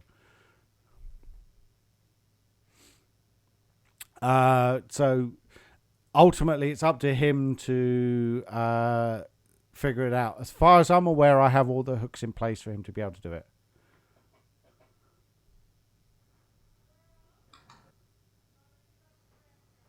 Idea of other frameworks to be a sub-framework then interacting with Forge. It would, let's say, Forge be top framework, then use next one down like load. So there's a whole can of worms on that stuff. Again, having each individual layer load in, it's really just about having a common compatibility. So Optifine is one example. Lightloader would be another. You could argue mixin is another one, talking about other stuff. But anyway. Okay, next question. I guess that's the end of the 114 section. What are the texture issues with Forge block states? There are texture issues? There's a weird bug with them right now. I think it's mainly because things aren't totally hooked up. I have a in-progress pull request that's hooking up the custom model loaders and all that. I think the issue with the Forge block state specifically is it's not calling the process method, which is like an easy fix. But I'm not really looking at it because we still have so many things to fix on the model front.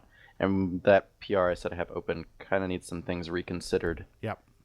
Because of the way Vanilla changed their block state format, we can no longer add in a magic inventory variant like we used to that lets you control things for the item. Yep. The parser completely craps out on that because it's all eagerly validated against the block's properties. So we're probably going to have to go something entirely different and hijack their deserialization entirely. We're not really sure what it's going to look like, but it's going to be different. Yeah. But Forge block state for the most part should stick around. You might just have to rename things. Like it might no longer be inventory. It might be somewhere else in the JSON, but it shouldn't be anything. It won't be a total rewrite of all your models. So it's something to look into, and it also is a nice segue into me asking if there is anyone out in the community who is great at rendering who wants to work on an open source project. My old rendering guy turned trader and left us for, So we're looking for rendering guys. Currently, Garrett is the one taking control over those things and being awesome at it. But if you want to help out in the rendering side of things, speak up and become known. Yes.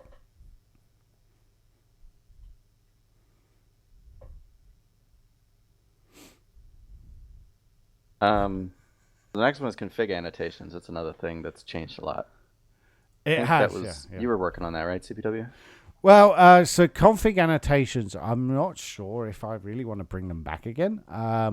There is a mechanism in night config, which is the underlying config library we're using, for annotations around configuration and configuration bounds. So building a config spec as an annotated object. But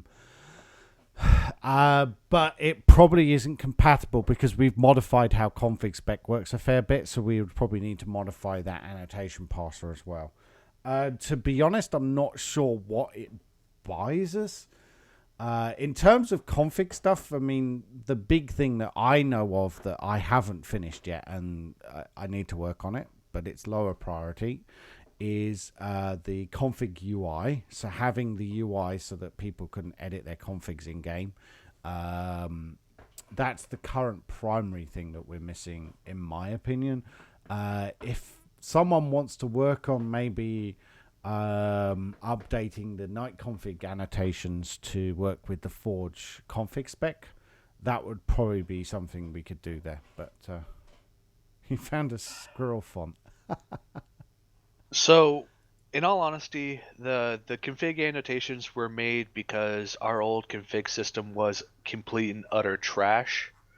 Admittedly, it was a config system that has been in Forge since 2001, so it needed to die in a giant fire. 2001. 2011? Yeah, 2001. It was so crap. It was made before Minecraft existed. Yeah. No, but it's gone it really now. was bad. Yeah. The annotations are no longer needed to get around the crappy API, so they may return, but I doubt it. Yeah, I started moving some of my stuff over to the new config, and it just makes a lot of sense the way it's set up. It's actually a proper config definition, and yeah, I really all don't think that. annotations would add a ton. Annotations just add restrictions. You don't know when it's going to load. It's all magic. The specs are the way I don't know if I'm sure a lot of people haven't used the new system, but it's kind of laid out a lot like the old annotations. You define the comment, the range, the name, and then that's it. And so you're putting all the same data there for each one. It's just a slightly different configuration of the source code. Isn't every program a slightly different configuration of the source code? Yeah, I suppose that's true.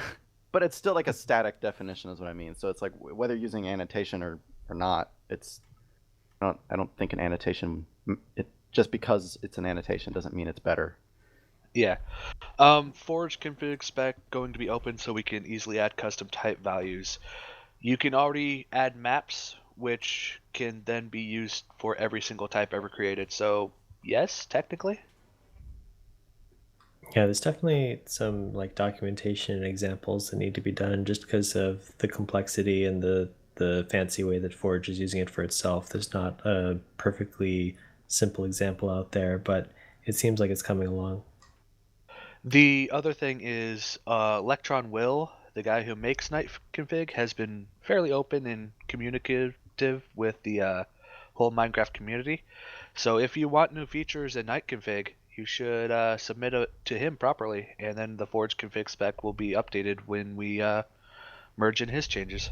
To an extent, I feel like it's nice if it's reported to us first as like, hey, there's a limitation in the Forge spec, and then I'm like, oh, okay, well, that's actually a limitation upstream, and then we push it up there. I don't want people going to him with Forge issues that we caused by accident. Okay, so you That's heard true. it first. Garrett is in charge of configs. Everyone yell at him.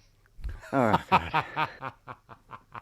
Sounds good to me. I mean, I've already done multiple pull requests upstream to Night Config to fix issues, so Yes, fair enough. yeah.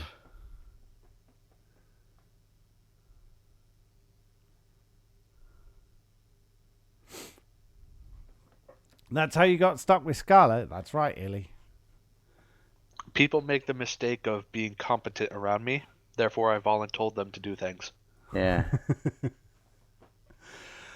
Okay, next question. Forge animation system. Oof. I think is probably the only answer to this one, isn't it? Does Forge animation system still even work? I took care to make sure I didn't break it, like when I was refactoring some of the model stuff, but I haven't explicitly tested it. Okay. So,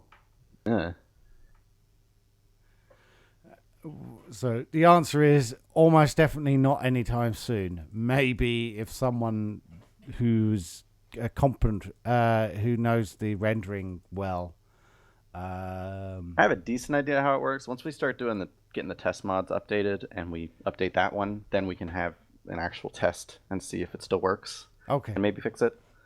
But right Fair now enough. there's nothing using it, so I don't really have a way to know without spending a bunch of time making a test. Yeah. Okay. And extending it to work with entities is, I guess, probably going to be fairly difficult right now, but maybe in the future. I think it does work with entities. There's an entity Yeah. renderer class for it. Is Yeah, it? we definitely Oh. had it working before. It's just a matter of getting everything else Like updated. Fry says in chat, it's not a one-liner. Like, it's not magic, but it is possible. Oh, okay. So it is possible already. So in fact, it already worked with entities. So At least it did in 112. 112. Some extent. Yeah. Oof. Anyway, so next question. Can we get a way to unload, reload mods after startup? Eventually, maybe. So maybe. a lot of the restructuring, in theory, could allow this to work. But there's still far too many places in the vanilla game which are basically static references to stuff, which tend to be a little bit challenging to tear down and reload, because the game itself can't be reloaded. So I can't go back and call init game again, which Also, is realistically what you need to do right now to get a full reload to work properly. In theory, if Java 9 comes along, we can use modules to do a little bit of the work, which might get us some of the way there. The real game changer, in my opinion, is the fact that hopefully things just load faster, so it's not such a pain to have to restart. So yeah, just from my experience with like JEI and Craft Tweaker, it's extremely hard to write mods in a way that can be just hot reloaded at any time. It's something that needs to be very specifically designed for in the mod itself, in addition to having like the support structure around it. yeah, it's not just core mods, Stefan. Core mods are a factor, but they're not the big reason. It's incredibly complex. Reloading of anything is hard. Core mods are a major factor in it. I mean, I've had the technology to redefine classes for almost 8 years now, and that's not something you can do with core mods. But there is a lot of things that the vanilla engine has been changing, such as the JSON models, JSON recipes, JSON advancements. All that data-driven stuff is moving more and more towards the whole data-driven design. Yep. And being able to reload things. So you guys may hate JSON, but JSON is your savior. So, as I said, eventually we might get there, but right now we're not there. So, just do location. Shut up, Eric. Use JSON. Damn you, Jason. Jason is great. Core modding. Oh, can of worms. Let's open the can of worms quickly. Will we ever get mixin or something similar for Forge? I've wanted mixin since 1.13. Unfortunately, Mumfrey, who was the primary maintainer for mixin, has taken some time away from modding. And so the APIs that are crafted into Mod Launcher just for mixin remain mostly unused. So, I know that other people have sort of stepped up, but I'm not sure what's going on with that right now. So I can actually give an update on that. Okay. Mostly because I've been chatting with Mumfrey about this for the last about 2 months. Cool. He has quite a few changes to get it working locally, but as his changes are still being validated, whether it's sane or insane change, he hasn't exactly pushed anything to public viewing. No.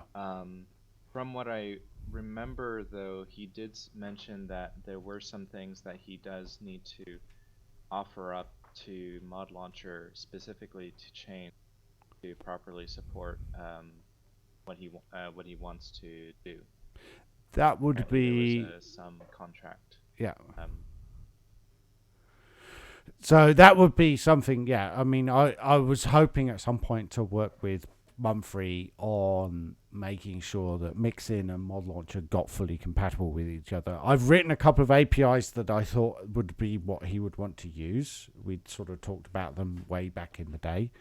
But I mean, as I said, stuff's moved on, and I haven't heard from him. So it's been a long-term goal of mine that Mixin would be a first-class member of the Forge ecosystem, but it hasn't happened because of this. So at some point, I would like to try and reconnect with Mumfrey, and we can maybe hopefully figure some stuff out.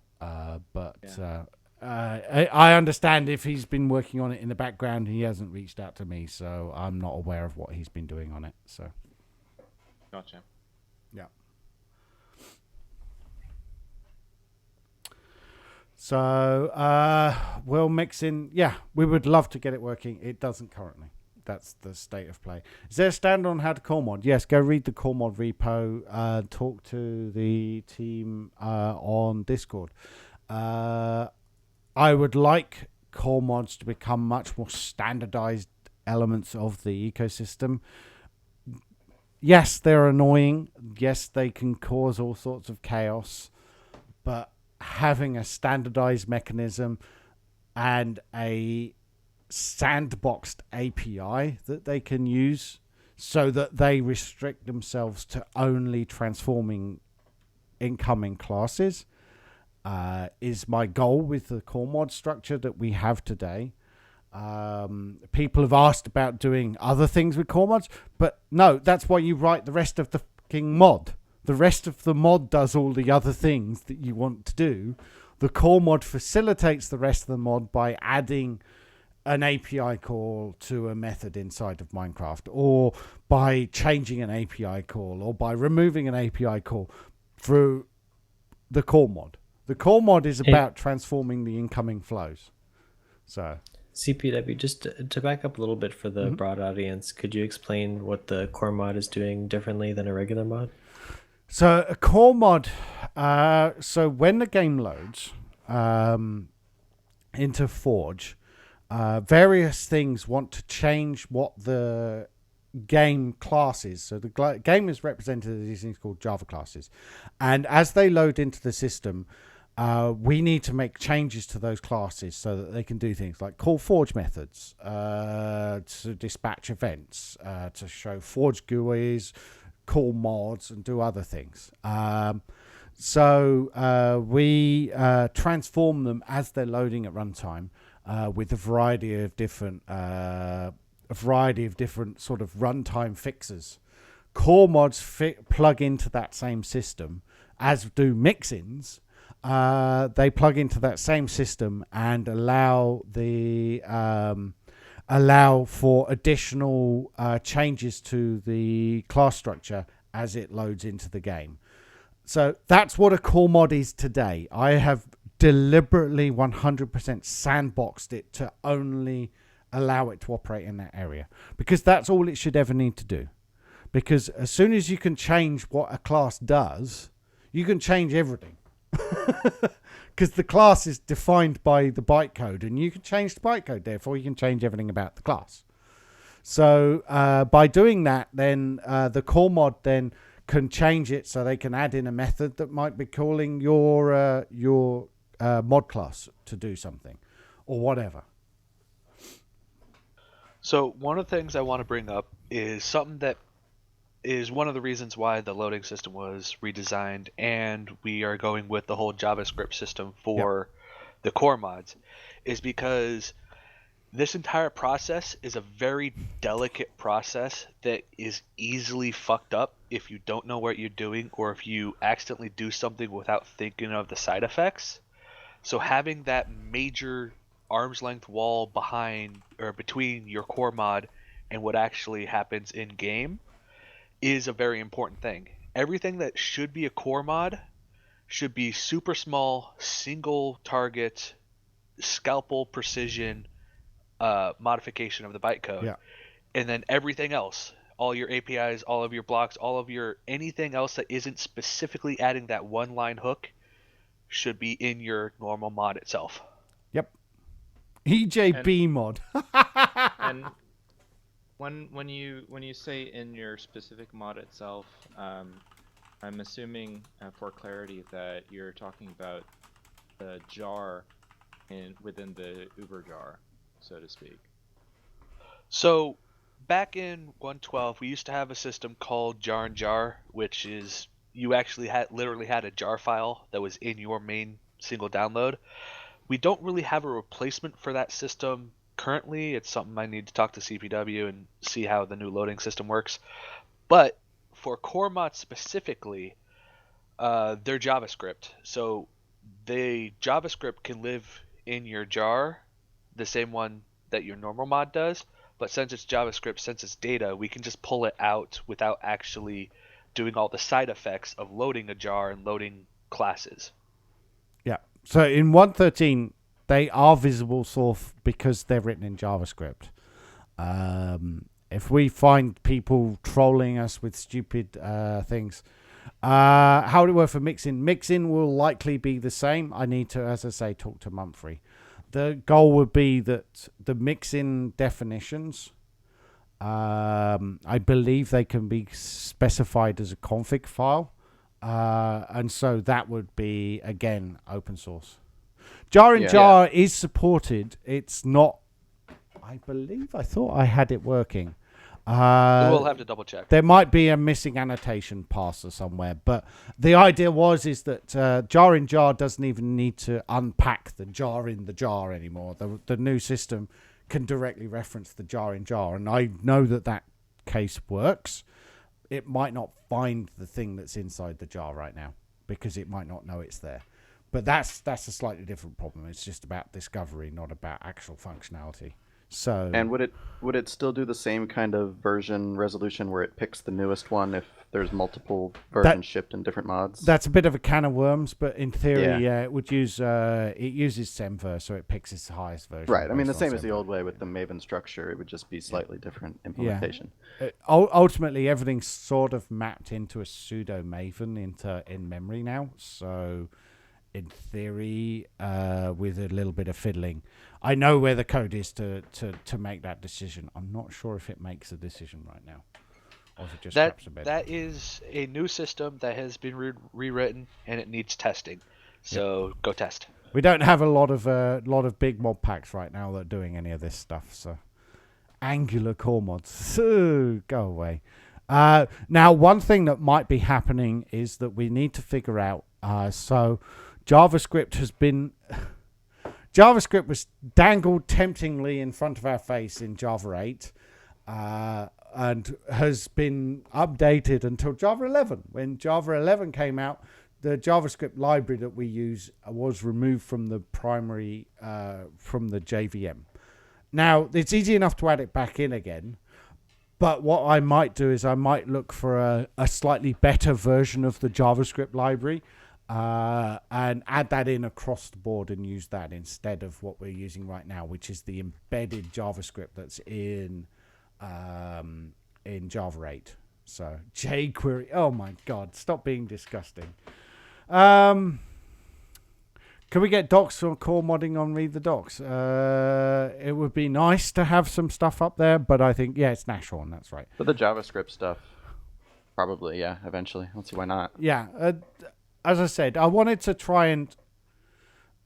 Core modding is a reality, and it is ultimately a differentiator between us and Bedrock mods, that we allow this to be a first-class member of our mod setup. So, core modding is a thing that will always exist. Yeah.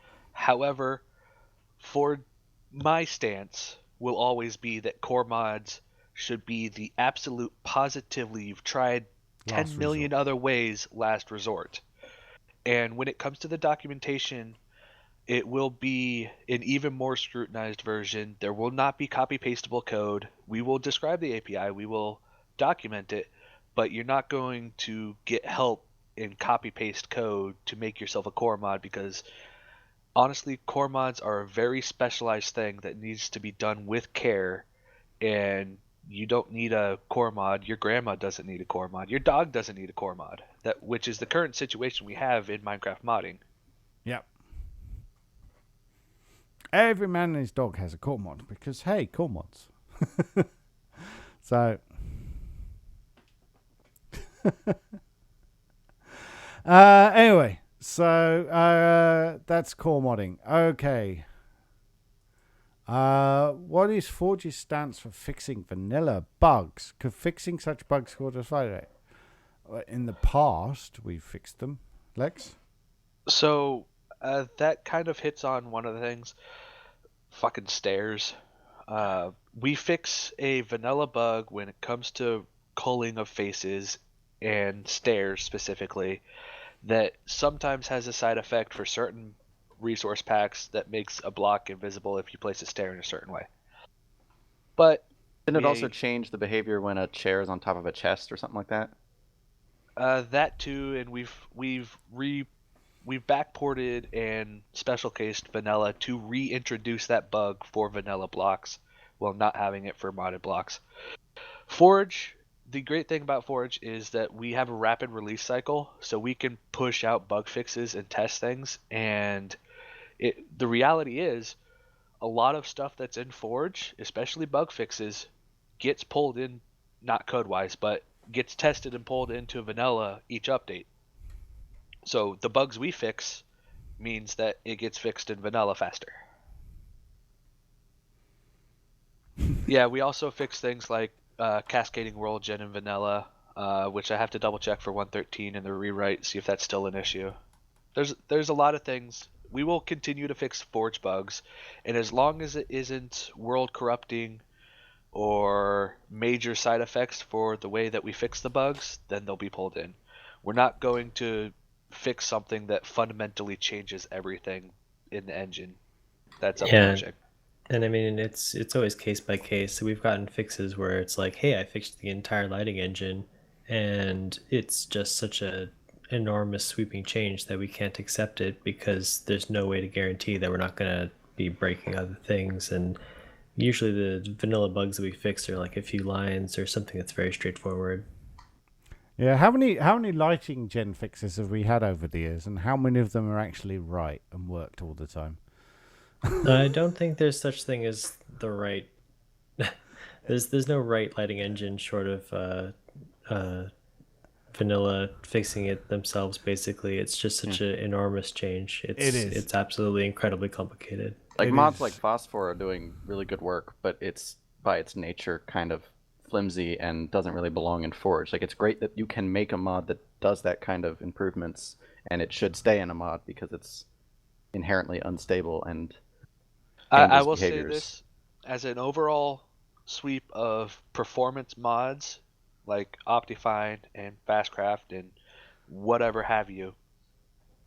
The reason a lot of those things don't get into Forge is because they have side effects, and they may help certain users, but it may degrade other users. So we kind of have to have that balance, and being able to select those changes in mods is a good thing.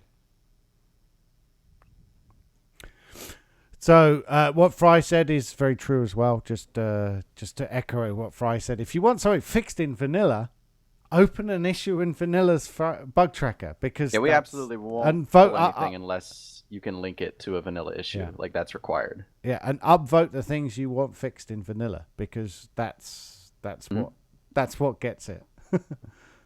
Foam fix is terrible. Foam fix, it's not the worst of them, I don't think, but whatever. Well, Foam Fix is another performance mod that fixes some things, breaks other things, makes some computers run faster, makes other computers explode. It's just how performance mods work. Anyway, yeah, I think it was mostly targeted at memory footprint because there was some bad memory is performance. I know. The overall arcing term. Anyway, okay. Why doesn't Mojang code Minecraft in a way that would make it be mod friendlier? Well, Notch didn't write it that way back in 2009, and quite frankly, rewriting it is what everyone at Mojang's been doing for the last 10 years. That's the thing. I mean, in general, they have done a lot of things to make it mod friendlier. It is becoming a lot more friendlier. The registries made a huge difference. There are so many things that have made the game mod friendlier. So, yeah, and even without things that are very specific like the registries, just improving the code in general and following best practices makes it easier for mods as well. Yep. That's the thing. Every major thing that the community has about that or done to you're breaking is up, to make it better, maybe. Yeah. basically everything that Mojang has done to fix things and break things, and everyone complains about for the last 10 years, has been done to make the engine better. So there will be breaking changes, but it's always for the good. Yep. In general, that's absolutely true. So yeah, I don't see them as working against our interests. Bluestone. And like in the end, Yeah, they Bluestone. still have to add things and get players excited and sell more copies of the game. That's their main focus, and that's not a bad thing. So they, Yeah. you know, it's not perfect, but they absolutely aren't making it worse for mods. Like you go back and look at a version with like 1.6 where you had to manually configure all your IDs and all that crazy stuff. It's like it's Hey, so much no better. But it's just it happens so slowly that you don't necessarily notice it all at Yeah. once. Yeah, I mean, I straight up refused to mod on 1.6.4. I waited for 1.7 to come out because I just couldn't stomach the idea of managing IDs manually among multiple mods. It's just insane. All right. Registries. Yeah, One of they're Forge's great. best inventions. They're great. Yeah, and they were an invention. All right. Could Mojang integrate Forge into the Java edition at one point? There's nothing stopping them. Should they? I don't know. Will they? No. So Like I said, every update is a trade-off of we've defined things that are good for the community and good for the engine, and Mojang takes them and uses them and develops them their own ways. They are a separate company, obviously. We are just the community. So I don't see it ever integrating Forge itself into Java proper. I don't either. Yeah, I would imagine they're looking at Forge the way we're looking at the performance mods. I mean, it's inherently a more unstable, difficult, and kind of out of scope type of thing. They also seem to be kind of going towards making their own quote unquote modding API. I said this for a while. People have always been like, "Oh, they promised us modding API and it never came out." But that's kind of what command blocks and functions and data packs are. Yes, they it's are. like mods. I mean, you can do so much with them now. They basically are mods. They are mods. Yes, they are. I mean, very much. Java Edition modding is command blocks. Because that's the way they don't compete with us. Yes, there was a plan to do that. It hasn't really gone anywhere. The reason I started was because that's what we talked about with them, but it never went anywhere. ICHIT asked, is there a plan to push Mod Launcher as the replacement for Legacy Launcher? It was started as a replacement to Legacy Launcher in conversation with Mojang. That conversation seems to have died off since then. But that's fine, whatever. I wrote it anyway, it's done, and if Mojang have an interest in adopting it again, that's great, and we can talk again. But that's a conversation that I don't think I'll be having any more of on this stream.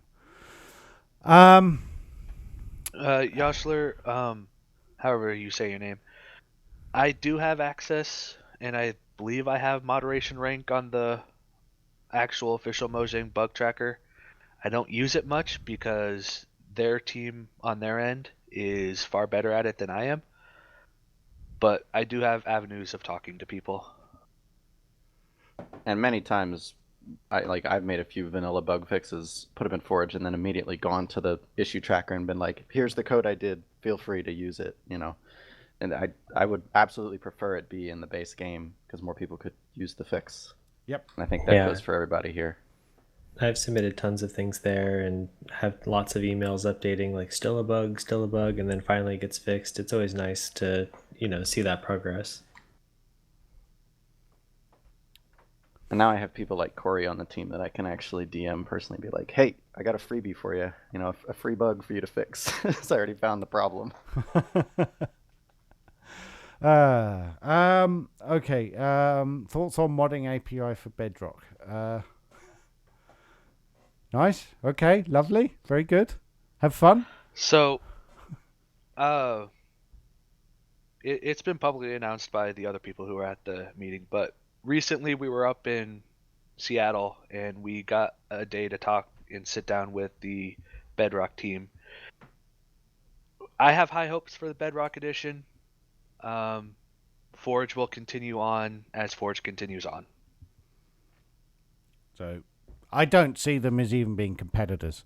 One fun thing that I've toyed with as an idea is that for JavaScript mods written using the Bedrock modding API, a fun idea would be to make them load with Forge. It's something I've been playing with. It's not beyond the realms of possibility that that's something we could pull off as a trick. So, yeah. But anyway, that's not necessarily something that's going to happen, but it would be cool if we could pull it off. It's a low priority. Why does Mojang still bother with obfuscators? Because it does more than just obfuscate the code. It also removes a whole bunch of code that's used for testing that's not supposed to be distributed. That's, I believe, Also their lawyers. primary. Yeah, and lawyers. Yeah, Yeah, there's a variety of things, reasons. But the reason I've understood technically is to do Java code stripping. And it reduces the size of things. If everything's only named a single letter, that's just a lot less data. Mm-hmm. It comes out to be like half a megabyte. But no, Over the main reason 50 million installs. the main reason is lawyers, and they have to guard their IP. It's a whole thing about IP law and trademarks. But yeah. Okay, it's what it is. All right, so this is the bit everyone's been waiting for. All right, where's my drink? All right, Fabric versus Forge. First of all, I don't know why we've got it Fabric versus Forge, because Fabric is a different mod loader. And fine, very good. I've known about it since the pre-releases started coming out about 4 or 5 months ago now. Lovely, very good. Will Forge be able to load Fabric mods? No, Fabric loads Fabric mods, not Forge. Will Forge and Fabric be able to coexist in the same game? Is a different and more complicated question, because currently Forge's version of the game is using the Surge naming scheme. Fabric, I don't believe, has any naming scheme imposed at all. They have their own mapping layer and mapping toolchain that is theoretically not taking anything from Sarge, but that's a different story. But what about at runtime? Do they do a? They use their own intermediary names. Oh, okay. So they actually have an API. Yeah, it's all the data's like public, like it is with MCP. Okay. In fact, you can actually query it with the bot that you run. So they do deobfuscation pass during loading then. Okay. Yeah, I think theirs is still at runtime. So that's kind of the core issue, is that because we're doing it in install time now, we can't like undo it. So it seems pretty likely that you'd have to compile Fabric mods to Surge names. Well, in all honesty, what will end up on the technical side of things, what will need to end up happening is someone will need to come along and write a language loader for the new mod loader system, and it will be something that translates Fabric bytecode to Sarge name bytecode. Yeah, it's not a difficult thing to do. It's completely possible for Fabric mods and Forge mods to run in the same environment. There's nothing to stop it. I don't think you need to be that complex, Lex. It could just be a transformer running in the mod launcher. And yeah, with the naming system I've put in place, it should be possible to detect the naming variances. Forge won't load in Fabric's naming, but Fabric should be able to query and find out if it's in the Forge naming. So yeah, no, there are other big compatibility issues that that need to be addressed. And like the fact that they're adding their own system for adding fluids and their own system for a bunch of things that we're going to have duplicates of. So it becomes like, there's more high level issues. Yeah, how the actual mod's going to work together. Yeah. As with things like Optifine, things that do major changes to the base classes and stuff like that, it's on them to be compatible with us. Sorry, that's just how it is. That's currently the strategy, yeah. It's been the strategy for Sponge even, but in all senses of the term, there's no reason that Forge and Fabric can't load together.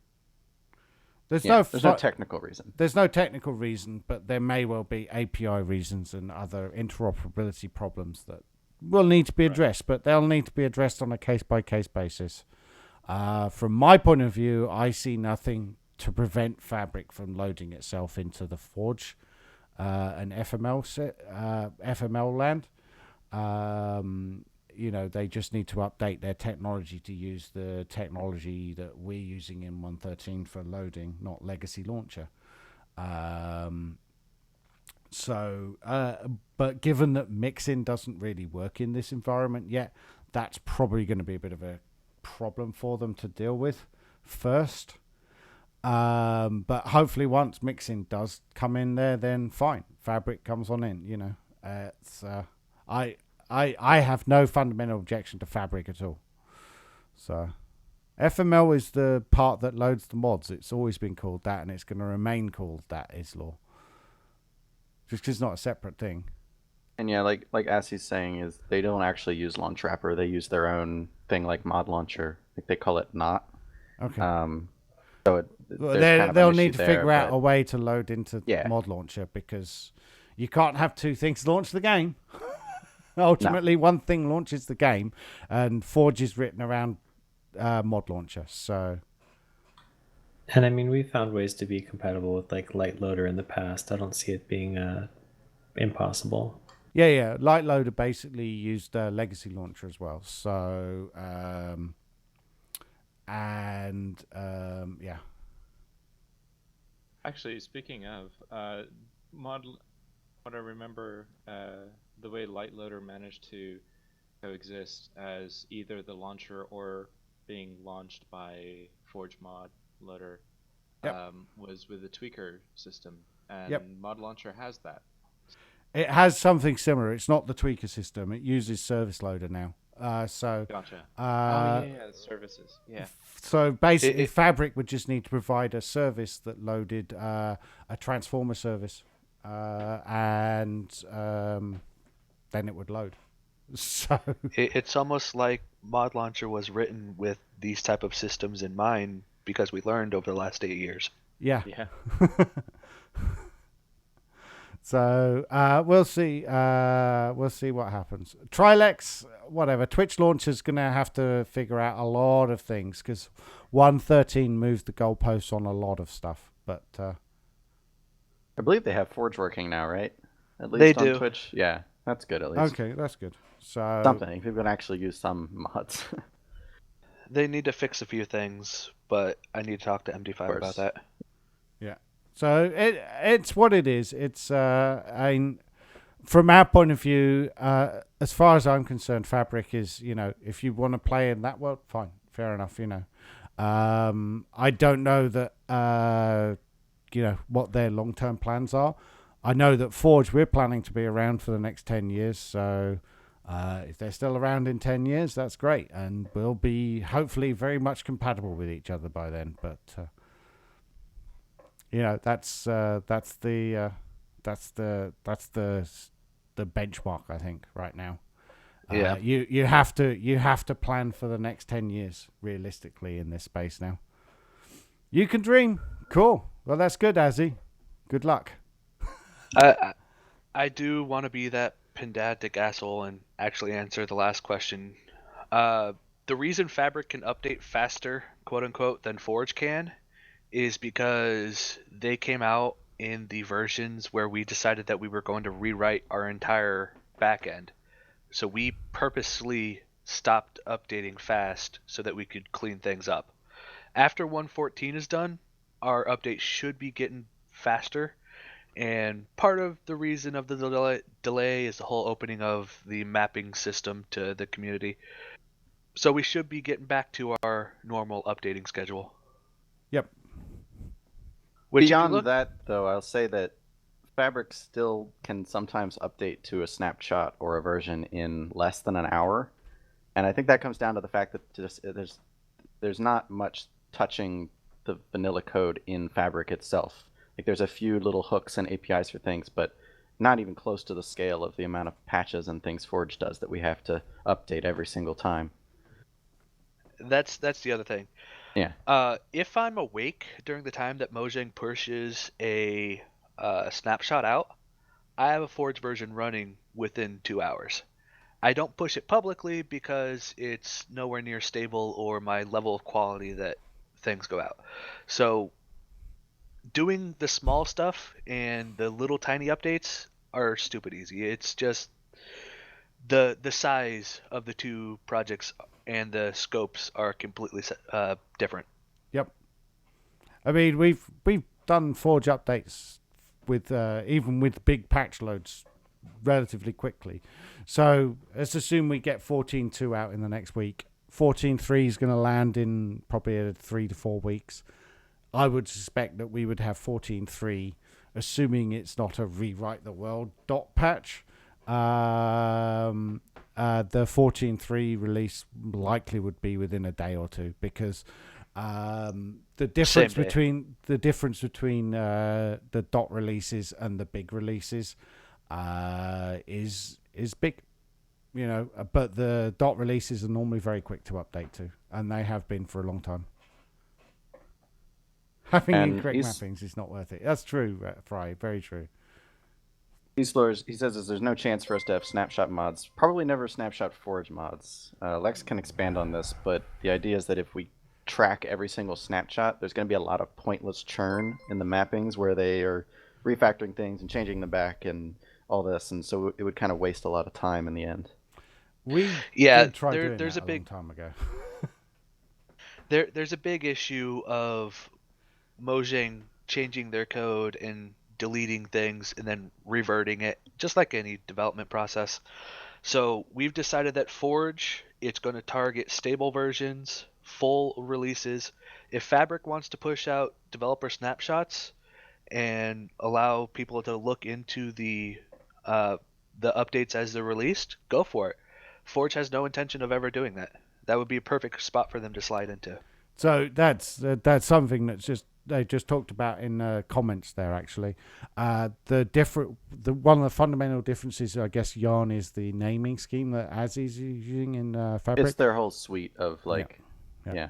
They don't have stable names for anything, so that's fine. That's great. I'm guessing they have other mechanisms that mean that mods don't care about those names. That's great. They have stable names. I think what he was saying is they don't have we don't have intermediary class names, which means that we're locked into class names as soon as we kind of make that decision, because we can't change the proper name without breaking all mods, because we don't have like a surge name for classes. No, we don't. The class name is the surge name, and that's all there is. Well, we could, but I decided long ago that would just be a very bad idea, because you want to be able to look at two different mods and go, all right, this is a block because the class is named Block and it's not named Billy Joe Bob.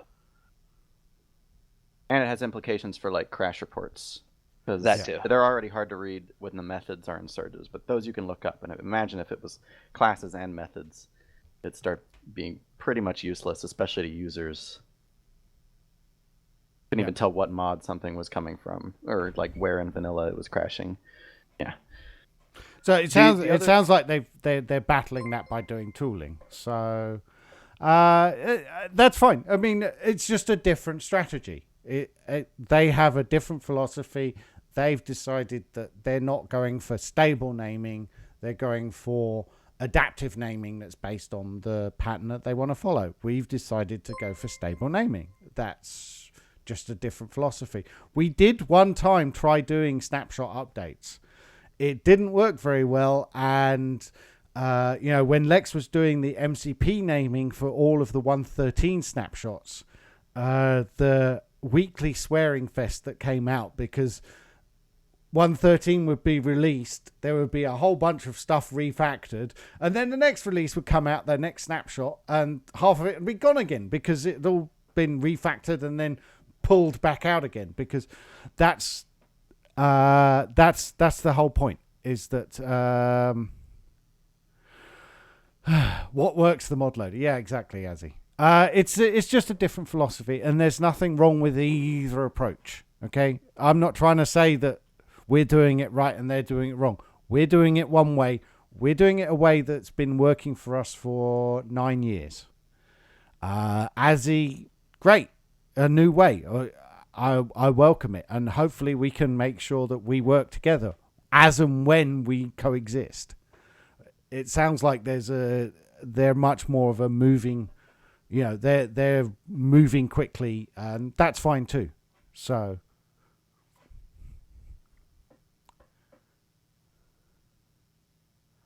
yeah, it's just one of those things that technically I have an MCP version for every snapshot. I just don't release it because it's not up to my quality standards.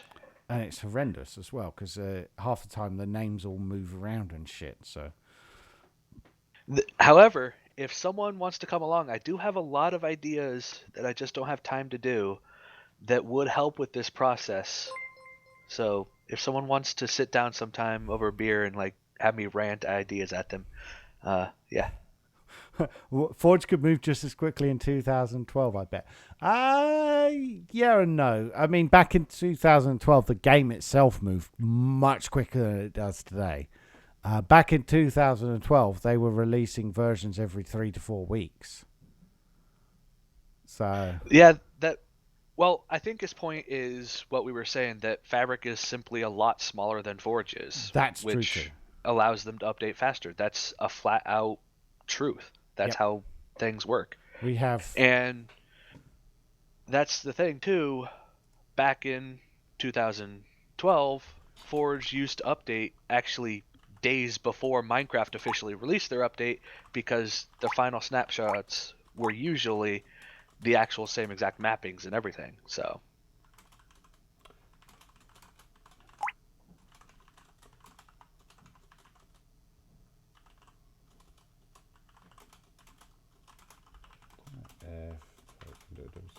So what's left? so we do that's 400. the end of the questions. That's the end of the questions. We do 497 patches to base classes. Yeah. Yeah. That's surprising. And we cut out a lot in this version. Like, we dropped quite a few. Yeah, it's in 113. I just counted the 113 patch list. So 497 patch classes. So we do a lot to change the game. So, it's a lot of work to update. We've mostly already done 114.2, and it's been out since last Monday. So given that this is a major update for us from 113 to 114.2, it's taken a week. It's probably going to take, I'd say, another week. Would you guess, Lex? Yeah, I hope to have it compiling and patching sometime, probably Tuesday. Okay, so But that's my obsessive, I will work on this for 20 hours straight, not realistic thoughts. yeah, And then that's just compiling and running, not necessarily functional. And then, there's a lot of iteration that needs to happen. absolutely. Have a beta version out soonish. So, just because he's asked this like 50 times, Yes, Eric. The whole custom block hitboxes, the entire collision system for blocks was rewritten in 114. So instead of, you have to actually define your collision box, and then they use that collision box to generate if the side is solid, if you can put a torch on it, if the hitbox for rendering, all of that stuff is based off of that collision box. So it's a pain in the ass to make, but if you do it right, it makes a lot of cool features, not special cased anymore. Yes. So it looks like it will make a lot of stuff that we used to have to patch in a lot of places trivial. And part of the fucking game, which is amazing. When will multi-MC support Forge 113? I guess when Peterx has time to sit down and talk to me about how we launch in 113, because he hasn't done that yet. So until he does that, I'm guessing he's not going to know. I already talked to him. It'll be released when he gets time to release it. So time, yeah.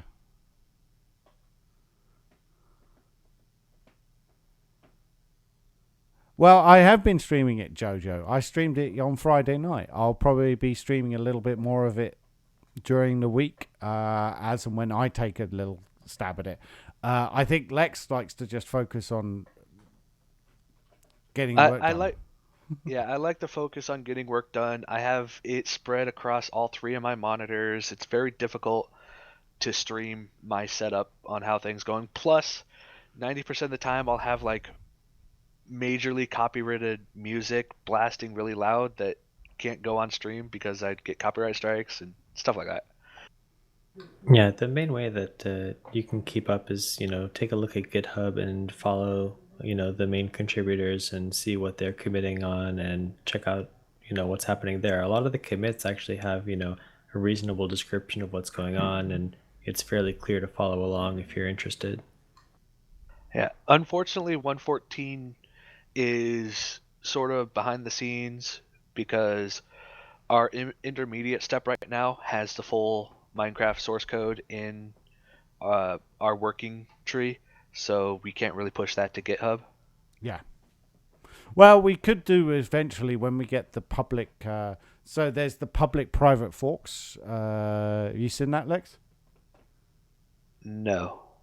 So you can. GitHub. It's a new feature. I don't know if it's out yet, but you can create a private branch on a public repo, so you can work on security updates without them being public.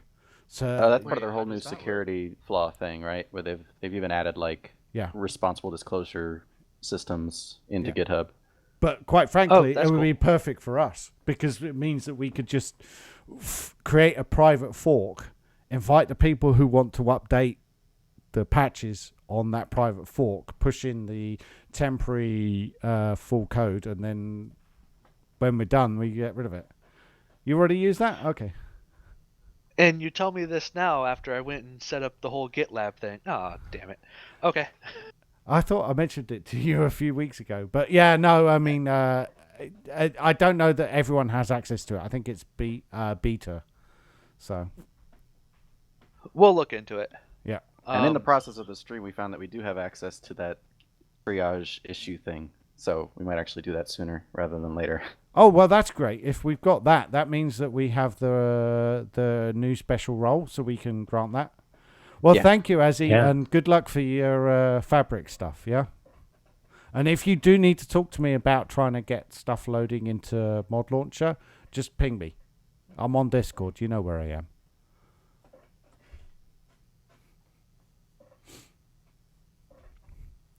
So, is there anything else anyone wanted to say? Any questions people have right now?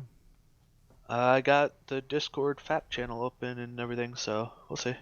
Yeah, I wonder if Discord's working now. As the stream ends. It loaded for about 2 seconds for me Issue and is- then stopped. Google Cloud Platform still says the issue is ongoing. So some people Yikes. might not even be able to access Discord. Nope. Seems to be There are mostly there are Canada. no Sorry, go ahead. plans for streaming TOML and Forge documentation updates. Just watch the documentation repo. There you go. Look at this. Look. Google outage impacting Discord. Google Someone actually continues wants to work on watch me mitigating. write documentation. I don't know who would actually watch that. I think Nexus, I think it's working outside of some parts of North America. So it looks like Discord must run on Google Cloud, and it looks like the Google Cloud outage is impacting it in North America. So In some parts of North America. I'm in Los Angeles and it's working right now. so I'm East Coast. So I'm guessing the East Coast data center's out offline. Documentation ASMR stream, please. Yeah, well, maybe. Or worse yet, it could be an interconnect issue. It could be an interconnect issue as well. There could be a variety of reasons why, but as you can see, it's not loading for me. So So Prime Toxins is asked in Discord, did anything ever happen to that ore registry that Mez had proposed at one point that was kind of delayed for 113 and beyond? So the original idea was to let people register their own blocks and then put them into this registry to kind of unify them. So you would basically, everyone makes their own copper ingot, and this thing tells you which one of those to use. But we decided to go a bit further with it and actually make a way of registering very simple items and blocks with Forge, and then Forge would be the one creating the final ore. So you'd probably just have some kind of like JSON definition that says, I need a copper ingot, please Forge create this. And then if 6 mods all need the same thing, they'll just get the same copper ingot from Forge. I never finished that, mainly because, the versions have been shifting and I'm kind of waiting for things to calm down a bit before jumping into it again. Yeah. And also, since that was last proposed, that was before we even knew tags were going to exist. So, like, a lot of things have changed. Yeah, absolutely. Tags are a great boon for Forge. Like, they're such a good idea to just be able to label things. We don't even need the ore dictionary anymore. It's almost like we had that idea before. Always the way. Yeah, I think I made a PR proposal at some point, or just like a discussion about like a tag cloud version of ore dictionary. It was a little more structured than tags, but it was kind of similar. It's been thought of before. It's a good thing it's finally made it into the game. When is Forge Modders Day? I can't remember what Forge Modders Day was. I remember so Pymar wanted to do a day for Forge modders. The idea was it was a bit like the whole ASI idea where we had like that mod, the mod thing. In-game convention? Yeah, there was like that in-game modders convention thing that he'd done a couple of times. BTM. Mojang. Was this the one that got scheduled right after the final release of VE3? Oh, are you talking about us running a mod jam?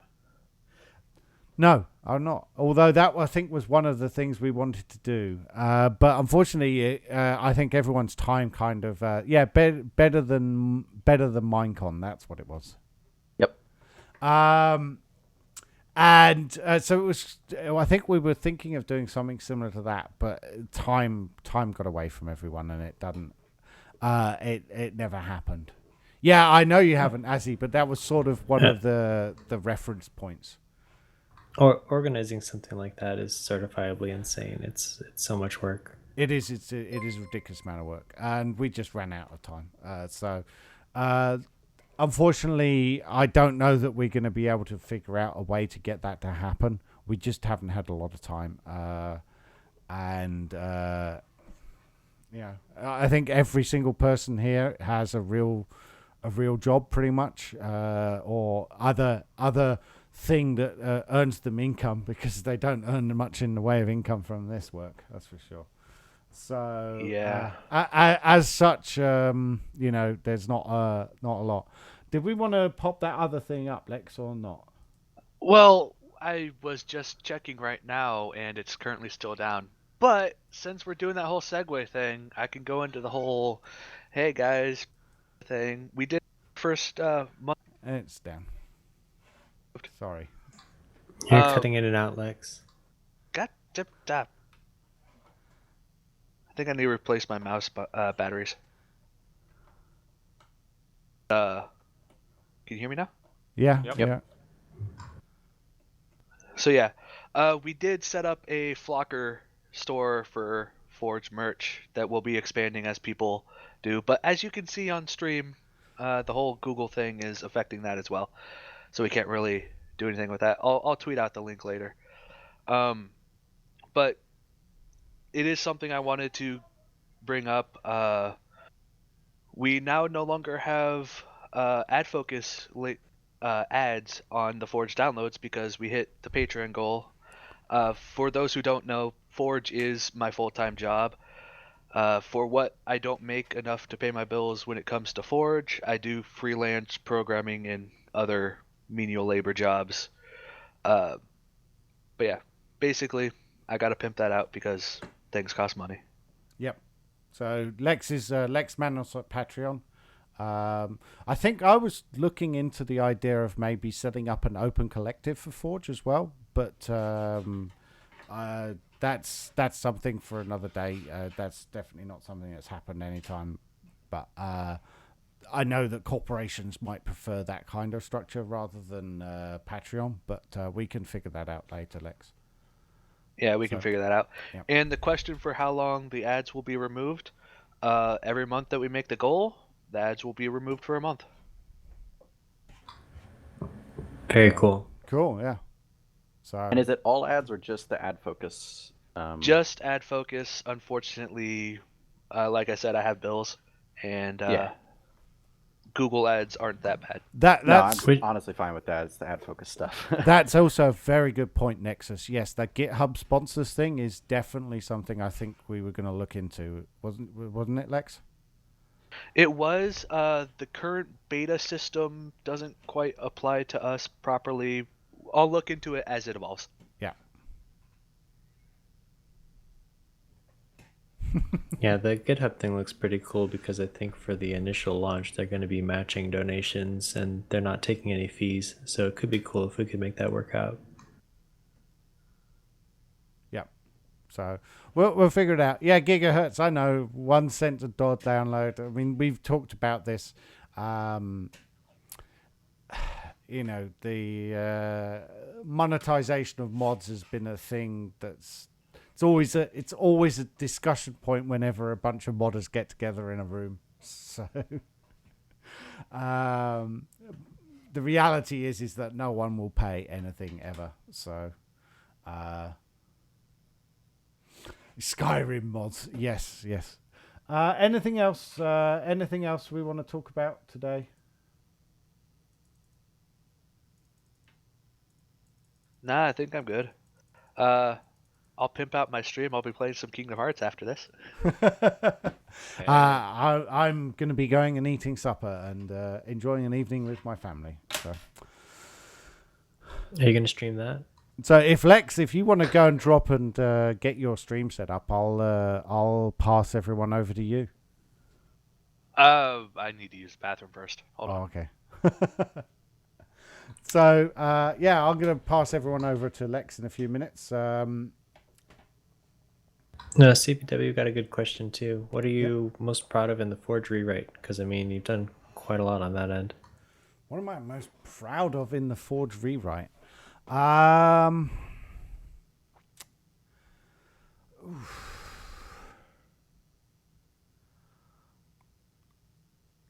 like the way that I've managed to get service loaders to work nicely. I also like I really like the Lambda APIs. And something I was showing. Actually, I'll show it quickly now. Okay. Lex hates this, but I think this is a really nice way to patch, actually. I don't think Lex hates it, by the way. I think it's just a thing. How do I find the last I had open earlier?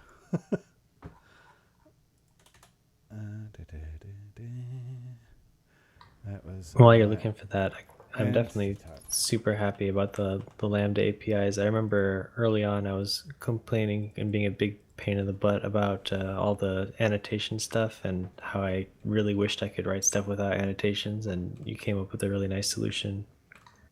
Yeah, I think it's pretty cool. So this is a new patching metaphor that is quite interesting because this is the original code here that's in the actual vanilla code, and rather than replace any of this or add in additional branches to the if statement to pass over to mods,